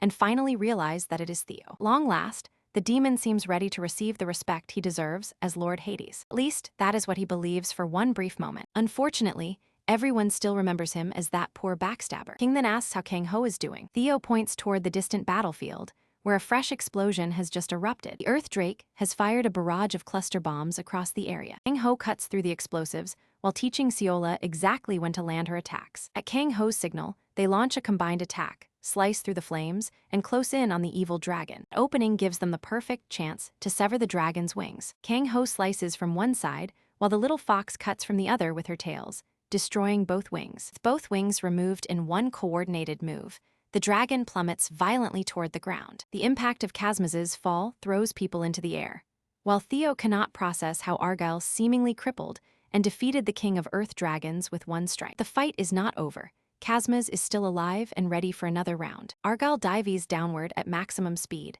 his mana continuing to surge as he falls. Kang-ho suddenly accelerates beyond comprehension, making Theo desperately beg him to stop before his own body tears itself apart. Viola returns to her humanoid form, completely drained and unable to stay conscious. Worried about her safety, King leaps upward to catch the little fox before she falls from that terrifying height. Luckily, King catches her just as Kang-ho continues his lightning-fast descent. King suddenly warns Kang-ho that the creature's tail is swinging toward him from the side. Everything comes down to a split-second race between Kang-ho reaching the monster and its tail striking him first. In peak Gigachad fashion, Kang-ho merely swings his arm, and the force of his aura slices the monster's tail clean off. With the tail no longer a threat, Kang-ho shapes his energy into a razor-sharp sword and drives it into Chasmus's flesh, piercing the armor at last. Kang-ho pauses to catch his breath after pushing his body so far. Strain immediately turns into brutal backlash the moment the dragon dies. The overload is overwhelming him, and unless he brings it under control immediately, it will consume him completely. Theo comes to the rescue by using the artifact to suppress the overload, all while wondering whether Kang-ho can really be human with that kind of power erupting from him. Argyle tells Theo to keep away, but the demon already has a solution. His family's sacred refinement technique can tame the overload. The overload is finally neutralized, and Kang-ho survives, while Theo proudly claims he was always this powerful and requests Casmus's corpse as payment so he can turn the dragon into his familiar. Kang-ho only removes the crystal from the dragon's chest, leaving the rest of the corpse for Theo to use however he wishes. This becomes Kang-ho's third crystal from the demon realm, and combining it with the others is bound to create another strange reaction. For experimenting, Kang-ho orders Theo to look after everyone and get them safely back home. Theo has no clue what Kang-ho is talking about until the crystals merge, with Kang-ho making it clear that he is entrusting everything to the demon from now on. Kang-ho's awareness disappears into darkness, and he wakes up somewhere entirely unfamiliar. This is still the demon realm, but it looks nothing like the areas he normally knows. Here, he comes face to face with someone who has been expecting him. The stranger welcomes Kang-ho to the intermediate space that exists before the deeper demon realm. Figure is not Baal himself, but Baal's servant. The servant praises Baal's prediction that Kang-ho would avoid searching the realm for 100 days. Kang-ho notices the crystal lodged in the servant's chest and realizes its corruption has not consumed him. Servant ominously warns that demons will soon invade Kang-ho's dimension, addressing him cryptically as the shard's master. The scene ends with Kang-ho waking up inside King's house. Since Theo could not reach Munkai, he handled the situation as best as he could. By the time Kang-ho wakes up last, the little fox is already busy eating. Meanwhile, Theo has started teaching Seola how to say a few words. King has even shown Theo how to prepare proper meals. The little fox has already started copying this clown's laugh too. Kang-ho seriously begs her never to imitate that idiot again. Theo then proudly serves everyone his special steak, which practically bursts with juice. He has also created a tiny, adorable minion of Casmus from the dragon's corpse. Though it is only a miniature copy of the colossal dragon, Theo lacks the confidence to control anything bigger than this. King asks whether Kang-ho finally met Baal, but Kang-ho explains that he encountered Baal's greatsword-wielding lapdog instead, a servant who called Baal his master. Theo immediately knows exactly who Kang-ho means. That warrior is Ata Khalida Nagaris, the realm's second-ranked fighter and Baal's devoted servant. Even at Theo's peak, Nagaris was an opponent he could not hope to defeat. Against someone like that, simply staying alive would count as a victory. Theo considers Calatin's abilities comparable to Kang-ho's magical power. However, Kang-ho possesses one obvious weakness that Theo does not share. Kang-ho guesses that the limitation is his human body, and Theo confirms that he is right. Theo simply does not want Kang-ho getting overconfident and ending up smashed into the pavement. Theo sees no reason to fight such monsters, until Kang-ho reveals that Baal and his servant intend to keep crossing into their world repeatedly. Theo is troubled by how easily they keep finding openings into Earth, while Kang-ho suspects that some loophole or catalyst is specifically guiding the demons into Korea. Thinking about his ability to read crystals, his unchanging youth, and his overwhelming magic, Kang-ho realizes that the time has come to uncover the truth behind his powers. The story moves on as Theo sends his skeletal minions to start building the cabin. These tiny workers are basically playing their own version of Bob the Builder. Kang-ho and Seola are both stunned by how quickly the skeletons work. Theo explains that construction runs in the Italug family. They used to build entire castles, making a simple cabin effortless by comparison. Argyle wants to expand the cabin, so there will be enough space for the entire group. Little Fox's stomach starts growling, so she asks King for something to eat. Argyle cannot believe she is hungry again, when breakfast was only a short while ago. Theo explains that the little one's huge appetite comes from her love of spicy food. Kang-ho points out that spices may taste great, but they are not exactly healthy for people. Luckily, the master chef arrives at exactly the right moment, bringing an entire truckload of supplies. The container opens to reveal piles of new supplies, all purchased with Kang-ho's card. Meanwhile, the skeleton army is handling all the heavy lifting. You have to respect these crazy boneheads for working so hard and turning the place into $1 million cabin. Finished cabin looks absolutely incredible. Theo and King are both thrilled with the final result. To celebrate their new home, King prepares a massive feast with the finest food he can make. During the meal, Kang-ho asks what happened when King met with the Napa Guild. It turns out King ended his official contract with the guild that very day, leaving him free to choose his own path. Kang-ho wants to know why King chose to walk away. King gives a simple answer. He wants to become stronger. He drops his fork and eagerly begs Kang Ho to share the secret behind his incredible growth. Theo joins in with the same request, but Kang Ho refuses to take either of them seriously and tells them to finish eating first. Kang Ho's life has completely transformed. He used to live by himself, but now a lively team, including the little fox, surrounds him. Cabin has found a special place in his heart and become his new home. Just then, Kang Ho senses someone behind the door and orders them to stop hiding. Girl steps out of hiding and compliments the cabin's new appearance. She is the druid Phantom, and she has an urgent matter to discuss. The issue concerns Kang Ho directly. Elder Neva wants Kang Ho to come see her immediately. Realizing the matter is serious, Kang Ho leaves at once with Mung Kai, while Phantom speeds ahead on her formidable bike. They reach the sanctuary they visited previously. To her own surprise, little Seola suddenly shifts into her fox form without trying. She has no idea what caused the transformation. Kang Ho looks around in confusion as he senses overwhelming energy spreading through the forest from the water of life, signaling that the blooming process is near. Elder Neva explains that the sanctuary's vital force has increased tremendously ever since Kang Ho entered it. Two of them suspect that the green jewel is responsible. Neva apologizes for calling him so suddenly, but she is worried something terrible may happen and wants his help if things go wrong. Kang Ho reassures her and assigns his adorable familiar to stand guard. But Seola suddenly reacts, her body overflowing with the forest's energy as blue particles surround her. Tree's vital force is finally on the verge of blooming. Elder Neva and Phantom watch with intense anticipation. At the most important moment, Seola suddenly leaps upward and activates the special power of her third tail. She starts moving like Sonic the Hedgehog, leaving Kang Ho standing there in total confusion. Her attack is powerful enough to tear reality open and reveal the very substance of space. The resulting portal opens somewhere else, and Elder Neva recognizes the destination in stunned disbelief. Kang Ho asks whether she knows where the portal leads. The portal leads to the central forest of the Mu continent, the Druids' original homeland. Neva reaches toward the dimensional portal, only to cry when she realizes that she cannot pass through it. She wonders whether some force is preventing her from entering. And Kang Ho reaches his arm through the portal, and it passes to the other side without resistance. Elder Neva recalls the legend of the five-tailed beast opening a dimensional gate, meaning only the white fang fox and her master are allowed to pass through. In short, Seola and Kang Ho are the chosen ones who can enter. As the scene changes, Kang Ho thinks about his new home and remembers how his lonely life eventually filled with friends. King and Theo brought laughter and happiness back into his life, until the whole group naturally became a real family. By choosing to live happily, Kang Ho feels he is properly honoring the wishes of his former partner, Seol HWA. Suddenly, Theo calls for him to come outside, because the main event is about to start. With the dimensional tier still open, Kang Ho and his familiar jump through to investigate. They land right in the center of the Mu continent. From above the forest, Kang Ho spots a figure standing on the surface of the water of life. The figure points downward, using some force to drag Kang Ho's body closer. Kang Ho stops inches from the figure's face, which asks whether this human has arrived from another world. Confused, Kang Ho asks who he is and learns that the man is Nergan, the forest's high priest. The name is immediately familiar to Kang Ho. He remembers Elder Neva mentioning that only the high priest possesses the ability to wield the jewel's power. Kang Ho can feel the eternal crest's overwhelming energy radiating from the man, especially since the entire crystal is fused into his chest. On top of that, he has complete command over the crystal's power and uses it to keep the he muenos, he contene, in balance. There's no question about it.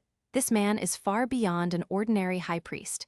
He belongs in the category of an absolute being. Nergan gently places Kang Ho down and casually asks whether the young man would like to share some tea. Once they settle down opposite one another, Nergan discovers that Kang Ho is actually from Earth. He also comes from a new dimension, where an unfamiliar subspecies of white fang exists. What amazes Nergan most is that the fox stays completely at ease beside Kang Ho, despite druids viewing her kind as timid and delicate. Argyle even calls the partnership an honor, but Nergan soon drops the casual talk and warns that an anomaly is approaching them. The arrival of the special heart's owner, accompanied by his white fang, makes Nergan suspect that this is only the beginning of the anomaly. Argyle rejects the idea, and that denial tells the priest everything. He is terrified of the power inside his heart. Kang Ho admits that he fears the power and refuses to embrace it, because everyone who awakened something like this was eventually swallowed by it. Junsuk suffered that fate, and so did Kang Taeyong, Kang Ho's brother. If Kang Ho falls the same way, every life on Earth could be put at risk. Basically, he refuses to turn into an Avengers-level disaster, so he's deliberately keeping his own power suppressed. Nergan tells him that surrendering to that fear could doom him to a lifetime of never conquering the power. Intrigued by his words, Kengo asks the high priest how he managed to control the crystal's power. Nurgen explains that control was never his goal. He simply accepted life for what it truly is. However, Nurgen doubts that philosophy will suit a human, and despite wanting to keep talking, he admits that their time is almost up. Only 50 years earlier, the dimensions had started transforming into dungeons. The He Contine, collapsed into complete disorder, taking the druids down with it. Kang Ho's face brings a particular child back to Nurgen's memory, a girl whose smile could give everyone around her hope. That child turns out to be none other than little Neva. Name shocks Kang Ho, who immediately points toward Neva, standing on the opposite side of the dimensional gate. Nurgen is stunned when he realizes that the little girl he remembers must now be an old woman. Quietly asks himself whether Neva can actually see him through the portal. Kang Ho confirms that the two of them are already staring directly at one another. On the opposite side, Neva breaks down in tears. As Kang Ho begins drifting away, the high priest sends Neva one final promise. He will keep waiting for her in the forest, no matter how many years pass before she arrives. After hearing the message, Kang Ho returns through the same portal and is greeted by the elder druid. Neva asks how her homeland is doing, and whether Kang Ho encountered anyone kind during the journey. She has no idea that Kang Ho is talking about someone connected to her own past. Instead, Kang Ho catches her off guard by complimenting the continent and showing her a picture captured on his phone. Neva immediately plays the recording and witnesses Nurgen's stunned expression at the exact moment he delivered his message. Kang Ho somehow captured everything without a problem, finally putting his modern technology to genuinely clever use. Nurgen also tells Neva to keep growing stronger, assuring her that she was never absent from his thoughts. To Nurgen, Neva is still that same small girl, and those tender words leave her crying in front of him. Kang Ho gives Neva the phone so she can revisit the recording whenever she feels uncertain about her people's fate. The moment feels bittersweet, but Kang Ho cannot shake off something the high priest said after the recording ended. Absolute One had warned him that the crystals were beginning to gather on Earth. That warning meant their next meeting was close, and Kang Ho needed to remain strong until that day arrived. The message points toward an even greater danger. The demons are preparing to return to Earth. Footage Kang Ho brought back from the dungeon is broadcast across the entire world. That footage pushes humanity's guilds to move faster with their planned reforms. Cholbi is especially shaken by the demons' sudden increase in activity. These developments are happening far too quickly to dismiss them as harmless. He practically pleads with his reckless warriors to train harder, so they can actually protect civilians when the real crisis arrives. Top 3 White Knight Guild is following suit and putting its members through brutal training. After watching the footage, even the Sword God understands that humanity is heading toward another war. He then pushes his students through merciless training to prepare them for whatever the future throws at them. The Daybreak Great War taught humanity one unforgettable truth. After the world falls apart, strength and wealth become completely meaningless. As life became comfortable again, people slowly forgot that lesson, until Kang Ho's latest raid forced them to remember it. Because of Kang Ho, humanity is finally preparing for the coming disaster again. Most people are cheering for the Beast King, but one man openly despises the old man and considers him a major nuisance. What makes him even angrier is that Kang Ho convinced King to switch sides and completely end their contract. The man responsible for all this trash talk is Rogan, Korea's second strongest fighter. The Vice Guildmaster warns that provoking Kang Ho is a terrible idea, but Robigan is too furious about losing King and lashes out at him for disobeying direct orders. Robigan's rage leaves his subordinate apologizing nervously and fearing the consequences. The discussion then shifts to the thief known as Phantom, with Ghost still searching desperately for her. With every plan failing, the boss orders Ghost to bring back the jewel at any price, insisting that the lost money can be recovered later. Robigan wants to try a completely different strategy, but his priority remains recovering the jewel stolen from their guild.